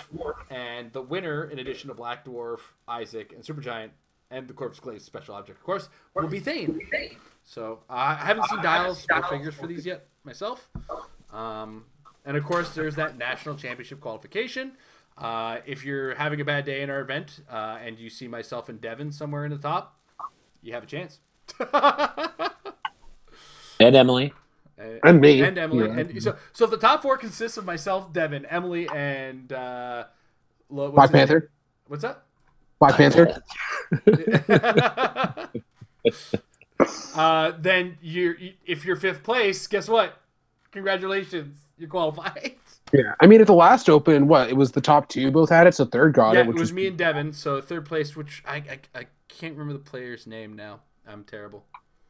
It ended up being Kyle. Kyle Gilmore, yes, who unfortunately was the victim of my massive luck with a critical hit on his Super Sense, with a knockback. Yeah, that was very unfortunate. But the map is up. The map is a little bit more refined this time around. So if you actually click on the location, it kind of gives you a little bit more information. So in this case, like here, Final Round Game Shop in Somerville gives you an address, a store. And you can click on it for directions, which is beautiful. You're still gonna have to look up the store's win page in order to see what's going on there. So just as a heads up, they're around the corner. It's time to start thinking about those teams, which I think next week we're going to spend a little bit of time talking about what we're hypothesizing, what we're thinking about, because by the time these roll around, EarthX should be illegal for us in the first week of March, correct, Jay? Yeah, because release date is February 6th, so way more than enough time. Absolutely. So we're actually going to get a chance to touch on these. I might go with this Spider-Verse, Venom-verse thing. I'm touching on the outside of it. I want to see where I can poke my fingers at it and see what I can pull out, and put my dirty little fingers in very, very bad, naughty places. Yeah. So there's been a lot of previews and WKOs around the corner. That's basically been the week in news and talking about.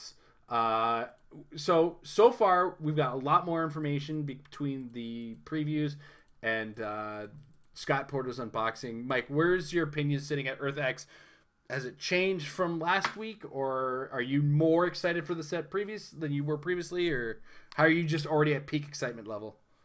My excitement has definitely gone up. I mean, I like, I've mentioned it before, I like more of these pseudo what if type sets where we get almost like alternate dimension type characters. EarthX was an interesting one because of the way it was written, it kind of never really said it was an alternate universe as much as it was a progression of the 616 universe per se. But anyway, it was a lot of cool stories, and definitely though some of these previews have made me really excited. Not that I think I'm ever going to get it and I wouldn't go after it, but that Ultra Chase was really cool to see. I think it's a gorgeous looking figure. It's definitely the most beautiful Ultra Chase that I have seen. I know a lot of people will disagree with me because they love unicorns, but I'm getting way more excited for the set. Myself and Jay are Spider-Man fans and definitely Spider-Villain fans. I didn't realize that the subset of Spider-Man villains was going to be as large as it now has turned out to be. So that immediately makes me that much more excited for the set because I love my Sinister Syndicate. And I'm getting stoked. But I also want to throw in that I think in general, as sets start to come out and we start to see dials, I always get a little more excited, because there's always going to be some reveal of some slightly almost new mechanic or new power. And I'm like, oh, wow, how's that going to work? And there's almost always some figure it slipped my mind that figure was coming in this set, and then I see it and I'm like, oh yeah, we're finally going to get this. And then I check out their keywords and I start all my cool keyword building. So yeah, it always gets more exciting as more dials get revealed and the brain starts churning out teams. Jay, where are you sitting at? There's not a single dial that I would not want to play either casually or competitively. Like, there hasn't been a straight up bad dial, I don't think, in this set.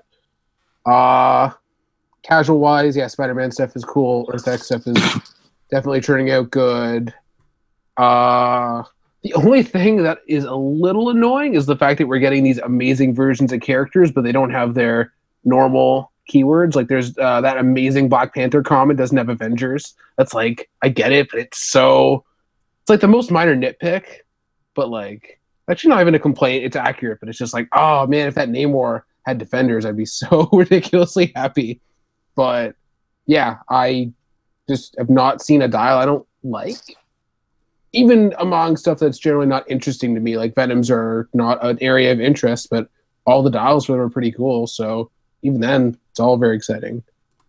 Yeah, I was going to say, I've shared a very unpopular opinion that I think Venom is an overrated character at its finest, but I am super excited for these Venom chases. Like, they look like a ton of fun. Iron Man is probably the only one where I'm like, gotta get it. But a lot of them I'm super excited for, mostly because it's other people wearing the Venom suit.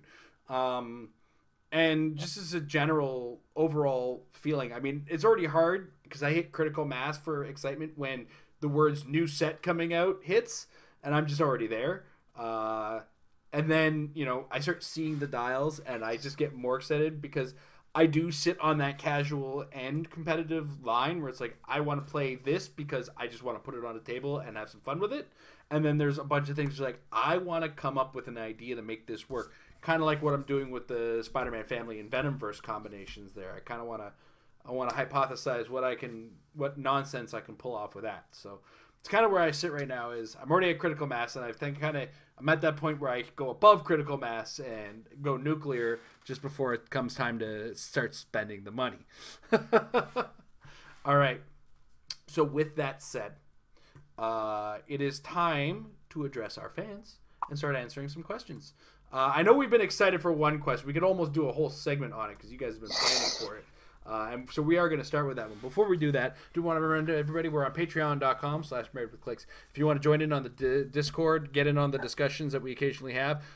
Pretty soon, for the next couple of days, you might see me start brain dumping some of my ideas for teams that I might hypothesize or might come up with for the upcoming WKOs around the corner. If you have an idea for a team, there's a lot of really cool players in here willing to share some of their ideas. I know Mike and Jay are in there as well. You can ask questions on rules. We talk movies. We generally talk nonsense as well. Occasionally poke my nose in there and just get the conversation going. It's just for the patrons. So, and that's as easy as $1 per month gets you access to that, as well as our patron hangouts, where we're going to be having a second one this month. And I might just have to, we may be Tomless, unfortunately, because Tom has apparently gotten incredibly busy post-holidays at work. So we're not sure when we get him back. So I'm going to probably pull either a Just Jay or Mike and Jay, depending on whether or not Mike's Sundays look okay for any evenings in particular. He's kind of double thumbing me. By the way, Mike, we're going to talk after the show. But yeah, check out our Patreon, patreon.com/marriedwithclicks, and see what interests you if you are interested in supporting us in that way. Otherwise, your support on watching us is also just as awesome. All right. So without further ado, I open Facebook because I don't want it making noises while I'm trying to do the show. It has a habit of doing that. I'm not going to lie. It also has a habit of sucking up CPU. It also has a habit of forcing me to vamp as it goes very slow. Very slow for me. I swear one day I'm going to update this computer a lot more than it's already been updated. I'm almost at no original parts of this computer. I think it's just a hard drive and a couple other parts. Anyway, the question came from LeChad, one of our friends up in the French part of the country. And he wanted, he got excited about the Goblin Glider and wanted us to hypothesize the idea of, there we go, let's get that going, coming up with characters that would be great with it. I'll get his exact wording in a second here, because he did add a little bit of a stipulation to the question. He says, so, the new items that give wing symbols and stuff, that being, of course, the Goblin Glider. I want you all to compare them to the Exospecs, and what figure would you match them with? No chases allowed. Mike got really excited with this. He's like, thank you for asking this early, so I could put some really big thoughts in this, and he spent all day talking about it. Mike, what would you have riding the Goblin Glider? Yeah, I gotta say thanks again. I like it when you guys actually ask those kind of questions early, because we want to take the time to think about it and fiddle around. And unfortunately, in one way, the list started getting bigger. I said I found 3. I've actually got a list of 7 here. Holy crap! Because I kept coming up with different ideas, but I'm gonna quickly streamline through it. Really, it breaks down into categories. One way I was looking at it was who would benefit from running shot, especially running shot with flight. Was one way that I was looking at it. And 3 characters come to mind right away. Starshine from Avengers Infinity, because she's already got a 12 movement. Is that the 11 unique or non-unique one? The unique one, the prime one. Yeah. She's got a 12 movement as well as passenger 3, so she can bring some friends along with her with that 12 movement. 11 attack, psychic blast, 8 range that ignores characters and hindering. So now you've got a running shot that's just ripping through people. Player on good old Wakanda, you're getting a +2 when people try and retaliate at range, but she's ignoring that hindering. I think she very much benefits from running shot. Obviously, the flight part, she's already got flight. She doesn't require it, but I think she benefits from it. Ultimate Thor from recent Battle World threat, set. He's a great figure. He's got a 7 movement with sidestep. So now he can do a sidestep and running shot for 4 with a range of 6 that also ignores hindering terrain. So he definitely is a great option for that because he doesn't have a move power. Now, I think he benefits better from the Exa specs, to be honest, but I'm just going to stick with the glider for now. And then the other one I was thinking of was, where was it again? Oh, I lost that other one. Elijah Snow. Elijah Snow has a 7 move with sidestep, 8 range, triple target, 11 attack, in cap. The guy he's boot speed. So now you're making him a flyer. You're giving him running shot, so he can sidestep 2, run for 4, shoot 8 squares with triple targets. Maybe you want to in cap. Maybe you're doing his damage. I don't know, but I think he's a definite thought to benefit from it. Now, of course, I'm talking about the higher point value on him, and he is already 120 points. So he's not really for a competitive build. I think that's more of a larger point, 400, 500 point build, something fun. Maybe you're playing a planetary team and you want to make them a little bit better, but definitely I think Elijah Snow would benefit from some flight and running shot. The other aspect of the Green Goblin Glider was the fact that if you had running shot, it gives you hypersonic. So a couple of figures I looked at for that. One was the Rocket Raccoon prize figure from Avengers Infinity. He's got a 7 movement with a 12 attack, which is pretty beefy. On top of that, he ignores hindering in characters for targeting, and he's got an 8 range. So he can move 7 with his hypersonic, and somewhere in there shoot for 4, ignoring characters and hindering when he does it. So I think he would very much benefit from that. Forge, the prize WKO Forge, he's got running shot. Well, now if you give him hypersonic, his trait power activates with a range attack. So you can hypersonic to get into position to hit somebody with that to negate their special powers. So it could make Forge way more useful. Like he'd have a better chance of actually pulling off a hit with that special trait and neutralizing somebody. So I think, and he's only 50 points. So now he's only 58 points and becomes a flyer, so he can help carry people around because it does give you the wing speed symbol, which means it's going to give you the carry ability. So I kind of like it on Forge. I think he'd be a fun option for it. And then the other person I think who would benefit from that whole hypersonic thing would be the Ray. The guy's got a 12 movement, quadruple target, 8 range with precision strike. So, with a base 4 damage. Can you still multi-target with hypersonic? No. Yeah. No, too bad. Imagine if you could. I think it actually hypersonic gives you a single. Yeah, just single, yeah. But still, hey, a hypersonic move of 12 with a 4 range precision strike attack with an 11 attack. I think the Ray is a definite benefitter of the Green Goblin Glider. The last figure I want to mention is a sort of special shout out to one of my favorite figures of all time, and it's actually for a very specific format of build, which would be a sort of a rock age build where you can both have equipment and battery items on people, which I've come to realize. I didn't know you could do that. I think that blows my mind, that you could equip like the glider and then like drop a sniper rifle on somebody, like Trinity War Batman. So Trinity War Batman already has running shot. So now he would have running shot and he would have hypersonic. He becomes a flyer. So now he doesn't have the problem where he kept getting caught up in hindering, which you want to put him in, right? Because he's got Batman ally. He's got a 12 attack with this whole pick a power thing. And then if you play it on a battery team, you could put the sniper rifle on him and give him a 10 range. Yeah. So I was wrong. It doesn't take away your multi lightning bolt. It used to at some point. At one point, I remember Hypersonic said one bolt. That's what I thought. Really? So there you go. Even more so, the Ray. Look at that. So now the Ray with this base 4 damage could hypersonic, pick 4 targets, hit them all with precision strike, and do 1 damage to each of them. I wonder yeah, because it's breakaway, power half, range, move, then make an attack, move up to your speed. Yeah. Interesting. I don't think it's been like that since I've been playing, but I don't know. What's Yeah. that? I don't remember it being like that since I've been playing, but you never know. I thought there was a time. Single target. There was from the beginning it was single target.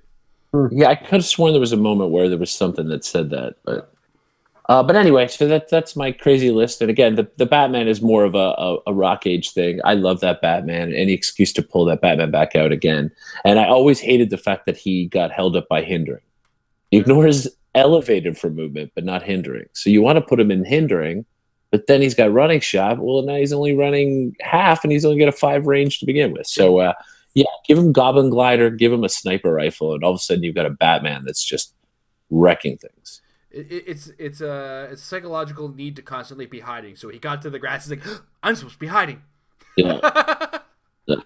So those would be some figures I would suggest you take a look at.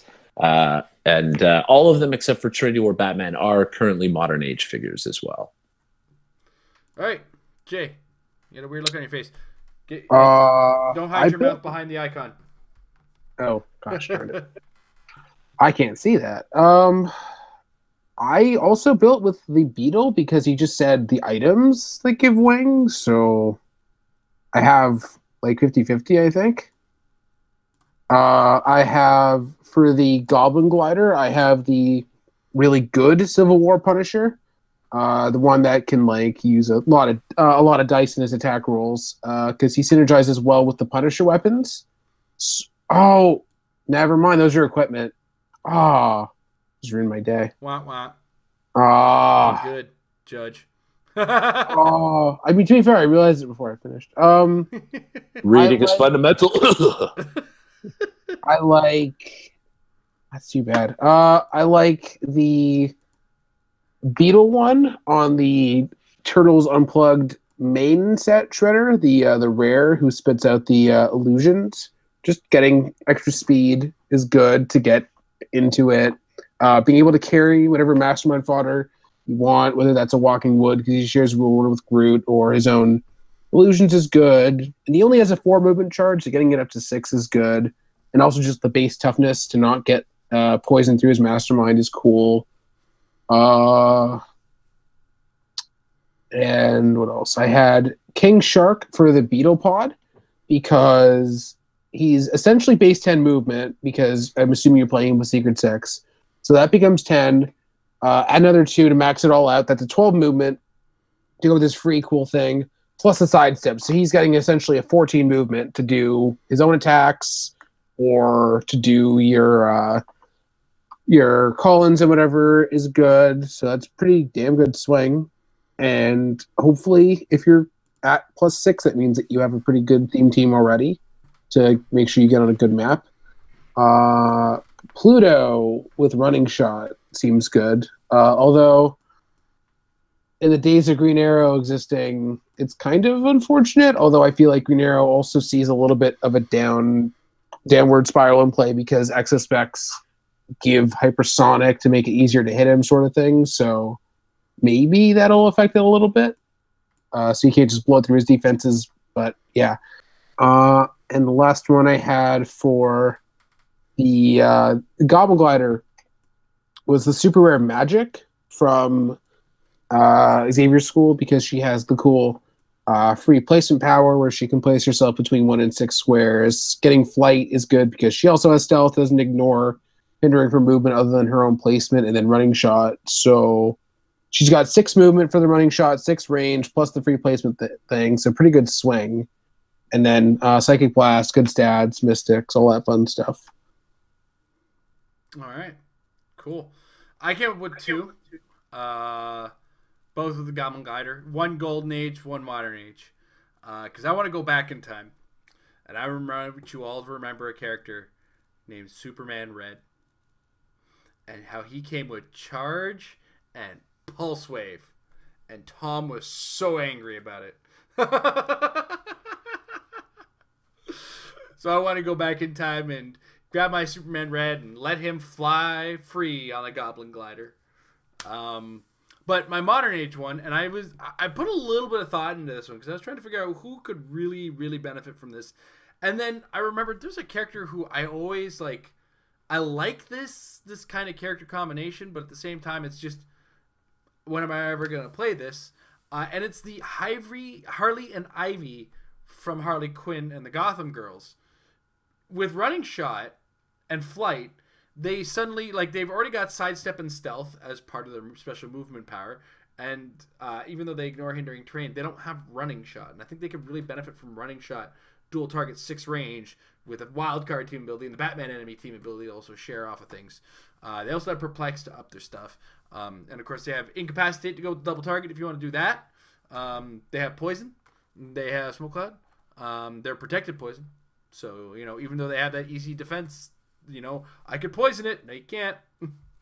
And if they target a single character, they modify their attack and damage by +1 for each action token the target has. So, I feel like that's a character that can really benefit. I mean, it's not going to make her meta. The ladies aren't going to be meta with that. But I feel like they become a little bit more worth my consideration when I add the idea of running shot to that. And it's just generally, there's so frequently where you get like a Superman or a Thor that has charge with that massive Superman or Thor range, and you just want to throw things at stuff because you can't use that range because he gave me charge.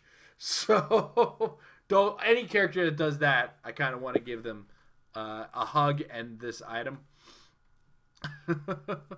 Thank goodness they're not actually duos that works to begin with. Yeah, well, yeah, because that duo doesn't exist anymore, right? So yeah.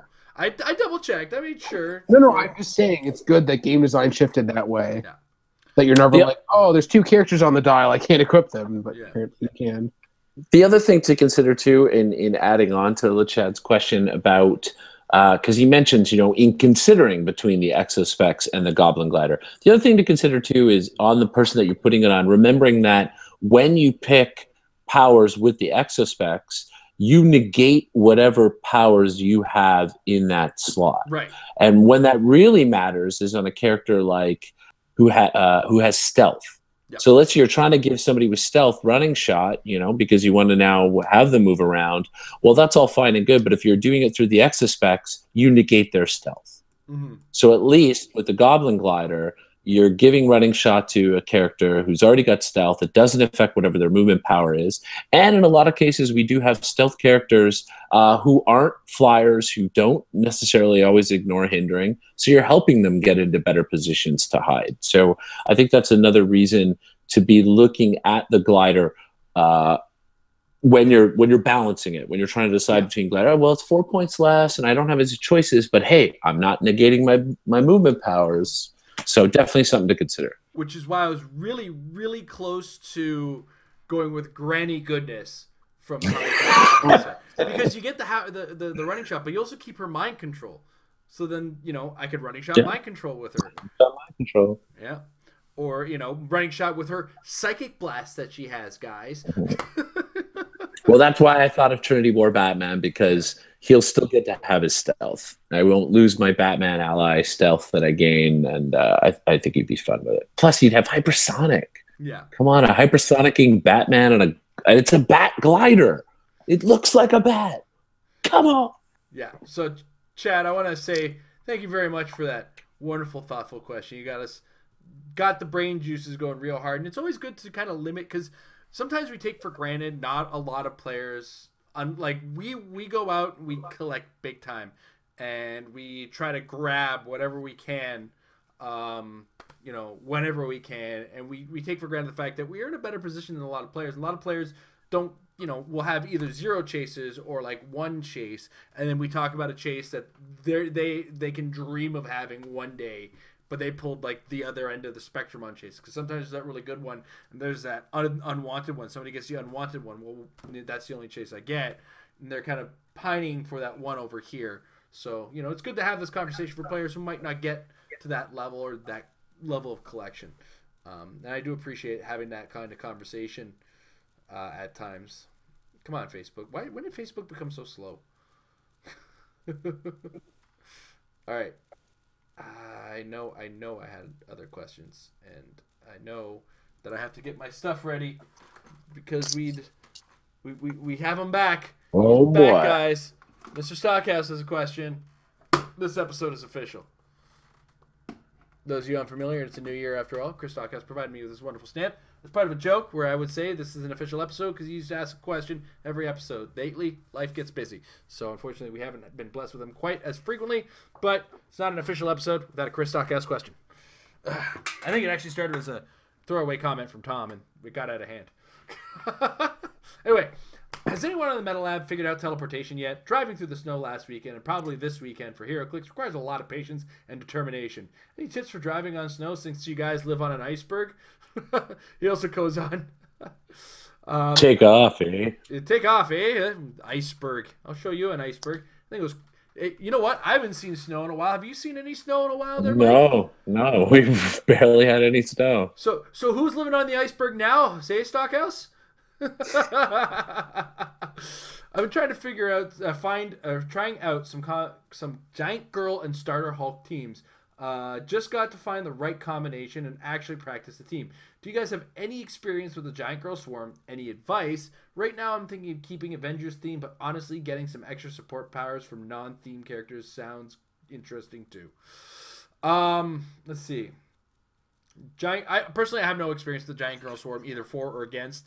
The only time I've ever seen it was at the table to my immediate left, and it got the guy's poor team got blown up by his wasp, and he left his wasp behind. I think he was a little angry at her. This was the giant wasp, so I'm not 100% on the team myself.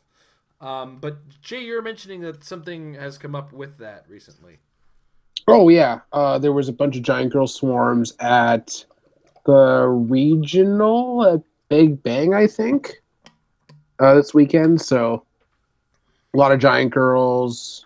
What was the bill? It was like a lot of Giant Girls, 2 Hulks, one of which was going for Specs for the ridiculous combo, Star Fox just for the perplex basically, and also lots of Mastermind fodder. Yeah, just guaranteeing that your Specs don't get blown up because it's very easy to if you don't win map. So you're guaranteeing your map roll is effective. And then there's also just the Hawkeye variant where you send a Hawkeye out to do all the damage forever and ever. Although the Hulk is cheap enough that you could probably do both in the same team, although you're kind of sacrificing how many Giant Girls you can have. But yeah, I don't really see the point running Giant Girl Swarm specifically and breaking theme. Like, I feel like getting theme with all the 10-pointers is kind of the point a lot of the time, but I mean, if you want to throw Giant Girls onto random other teams, that seems good too. I just don't know if you would want to go for that Giant Girl Swarm specifically while also breaking theme. And I feel like right now there's enough Avengers support, like with the Defenders War Captain America, who has that with Perplex, as well as can help take tokens off of healing characters who heal, so that works well with the main set Giant Girl. So yeah, I think there's a team has a lot going for it. You probably, I've not played it, I've seen it played a bunch. It can be devastating, especially when you have a lot of the Fast Forces ones who can all retaliate in addition to other retaliators who are just retaliating and retaliating and retaliating. where they can just punch other colossus and stuff. So yeah, I'd probably lean towards Avengers theme because that's a lot of the appeal as far as I'm concerned. But yeah, that does seem like a team that requires practice, if only for proper deployment and figuring out what maps you actually want to play on, because you don't want to end up on a bad map. And also plan in case you somehow lose map roll and you want to think about how many giant girls you actually want to get the right number of map bonus and all that stuff. So, all right, cool, Mike. Yeah, pretty much the same thing. I've had limited experience facing off against it. I haven't run it myself. It's not really my cup of tea, my jam, so to speak. But from my understanding and from the way I've seen it played, really a lot of it is about the theme, making theme, winning map, because there are specific maps you really want to be on, and manipulating the situation through that. So if you're really married to the idea of having other stuff, hey man, you always got to try stuff out, right? Like build teams, practice those teams, see what works and doesn't work. You might build a non-themed team with a bunch of giant girls and find the right mix, and it does work out.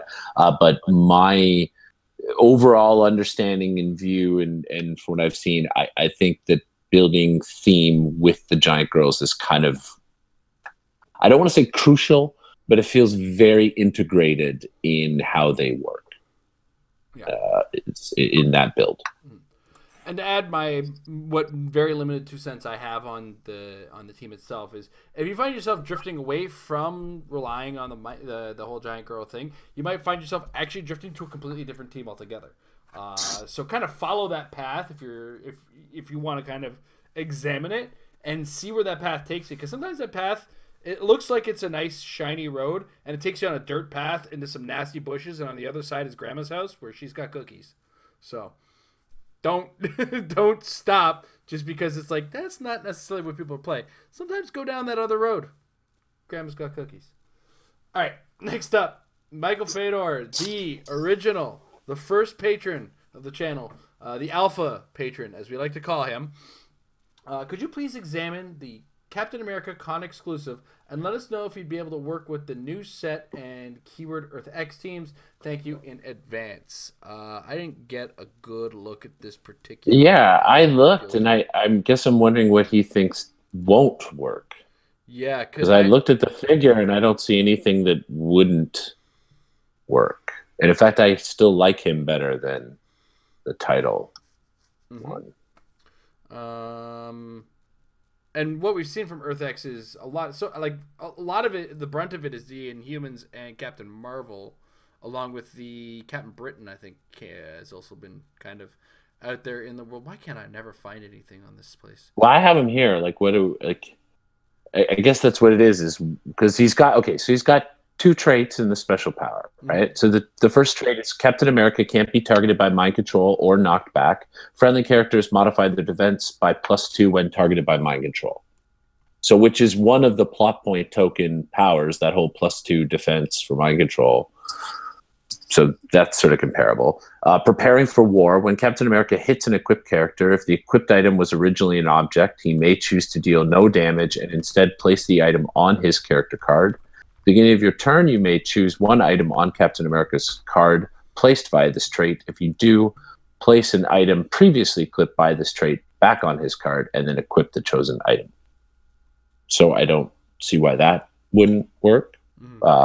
And then his special leadership power is that Captain America can use leadership and it can't be re-rolled. When he succeeds, instead remove an action token from up to 150 total points of other friendly characters, regardless of adjacency or point value. Which is amazing. And yeah, right? That's why I like him better.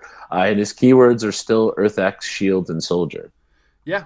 I mean, honestly, if anything, he's one of those guys that says, hey, your Earth X team, I got an Earth X team. Now it's better.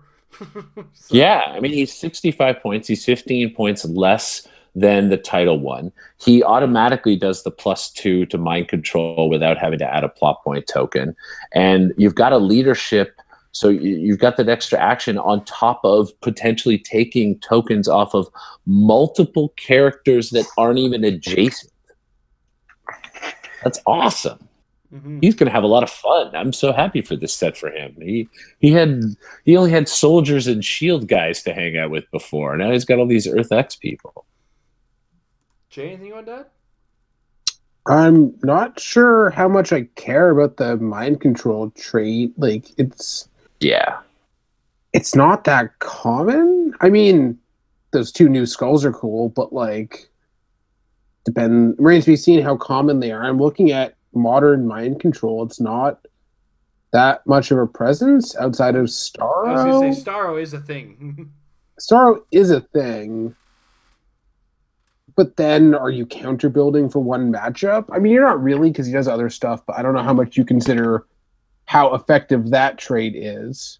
Of course, the stealing equipment is good, especially now that there's only equipment objects. So, yeah, that's definitely useful. Leadership's good, especially if you... actually, there haven't been any EarthX Pogs that matter to take tokens off of, because, like, who cares about taking tokens off of the Bruce? But the whole ability to take tokens off of every 0-point Pog on your team was a lot of the appeal. So if you're playing EarthX right now, there's not a lot of that part of it, but you never know.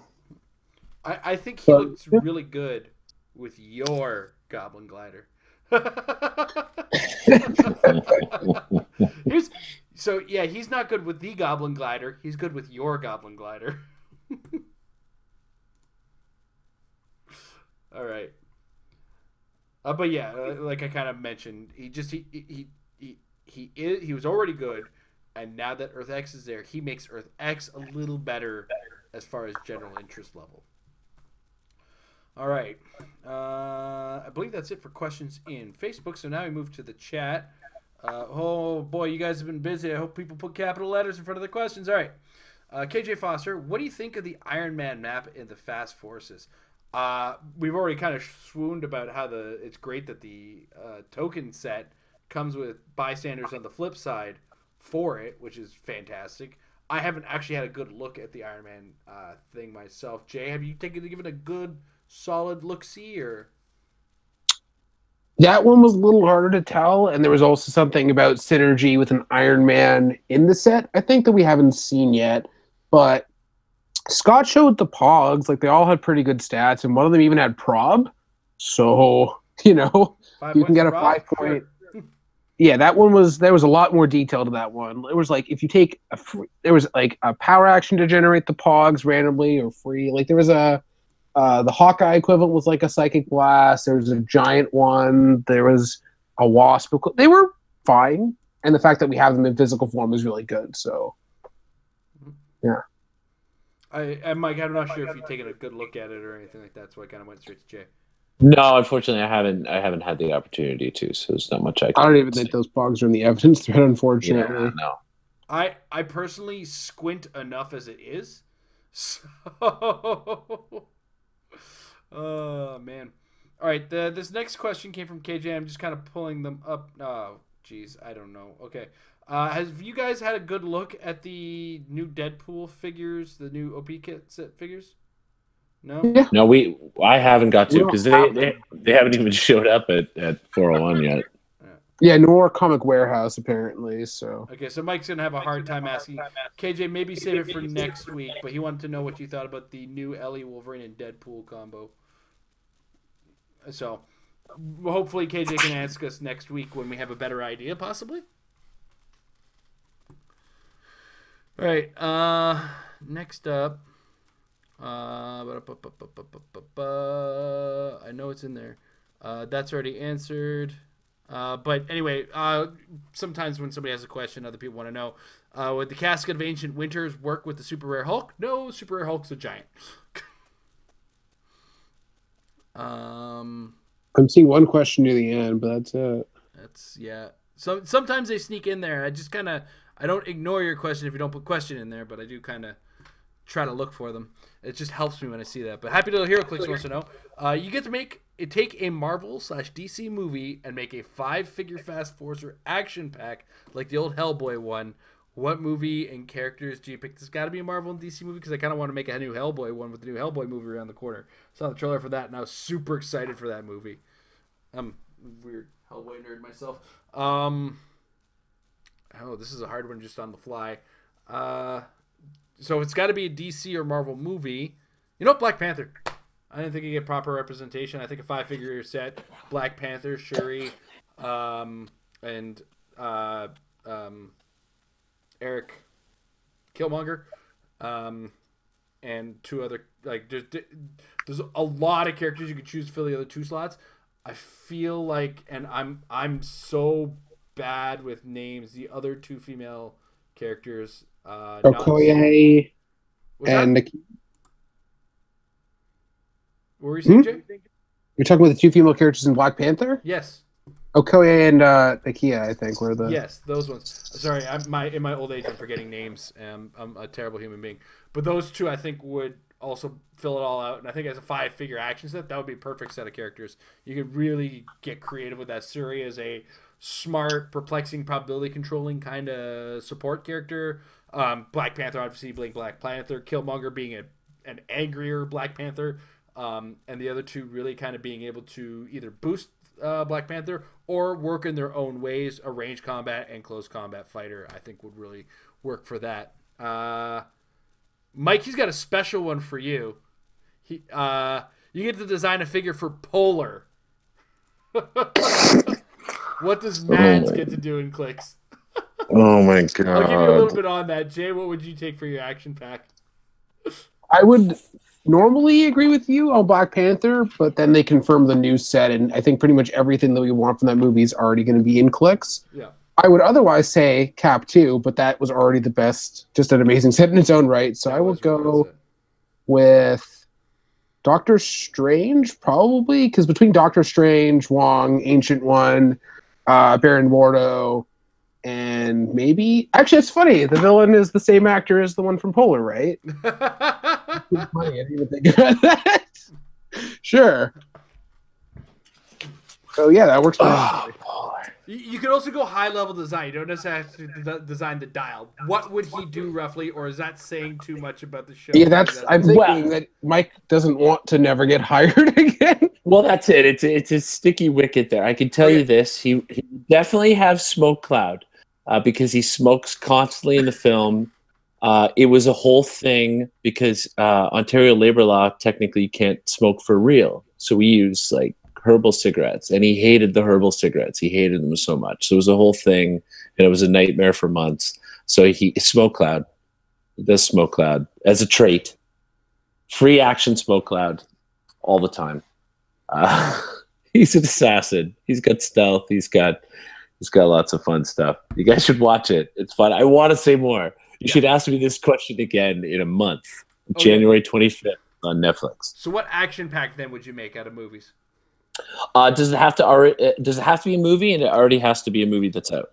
You get to take a Marvel DC movie and make a 5-figure Fast Force or action pack.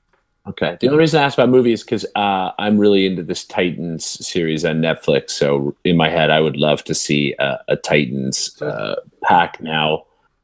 That would be really cool. Oh man. All Marvel. I feel like most of them already have action packs that they made out of them. Mm-hmm. What was your opinion on Aquaman? Oh, I loved Aquaman. It was a lot of fun. It was a fun movie. Yeah, honestly, I feel like everyone that I would mention that there's kind of already an action pack out. I mean, they make them for all of them nowadays.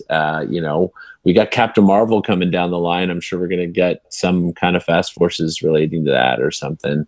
I don't know. How about I'll just say Infinity War, because there's so many different people in that movie. You could easily come up with it. But honestly, I would actually make the if I was making an action pack from Infinity War, I would make it of the Black Order. So Thanos's peeps. So an Ebony Maw, Corvus Glaive, a Proxima Midnight. That's what I would Dwarf, make. all them. Yep. Yeah. That's cool. All right. On that note, I want to thank everybody for watching live, and thank everybody, hopefully, who's watching in the archives. Hopefully YouTube doesn't consume my videos somehow. I want to thank our patrons over patreon.com/MadeForClicks for making everything happen on this channel. Mike, Jay, is there anything else you want to add before we head out? HeroClix rule. Of course, and Jay. EarthX is cool. All right. We also want to thank Majestics, our longtime sponsor, for all their support. Check them out, majesticcg.com/apex-insiders is a premium site. $3 a month gets you access to brain dumps from some of the great people in HeroClix. As well, the regular site is regularly updated so you can get some more updates on what's going on in events and so on and so forth. Great old site. And like I said, really good brains work on the Apex Insiders. Jay is a regular contributor as well to the site, so check out all the great articles over there. And you know, they've said it. WKO season is starting up. Get raring, get warm, start thinking about those teams, and start getting some practice, guys. Because practice will make your teams better. Have a good night, everybody.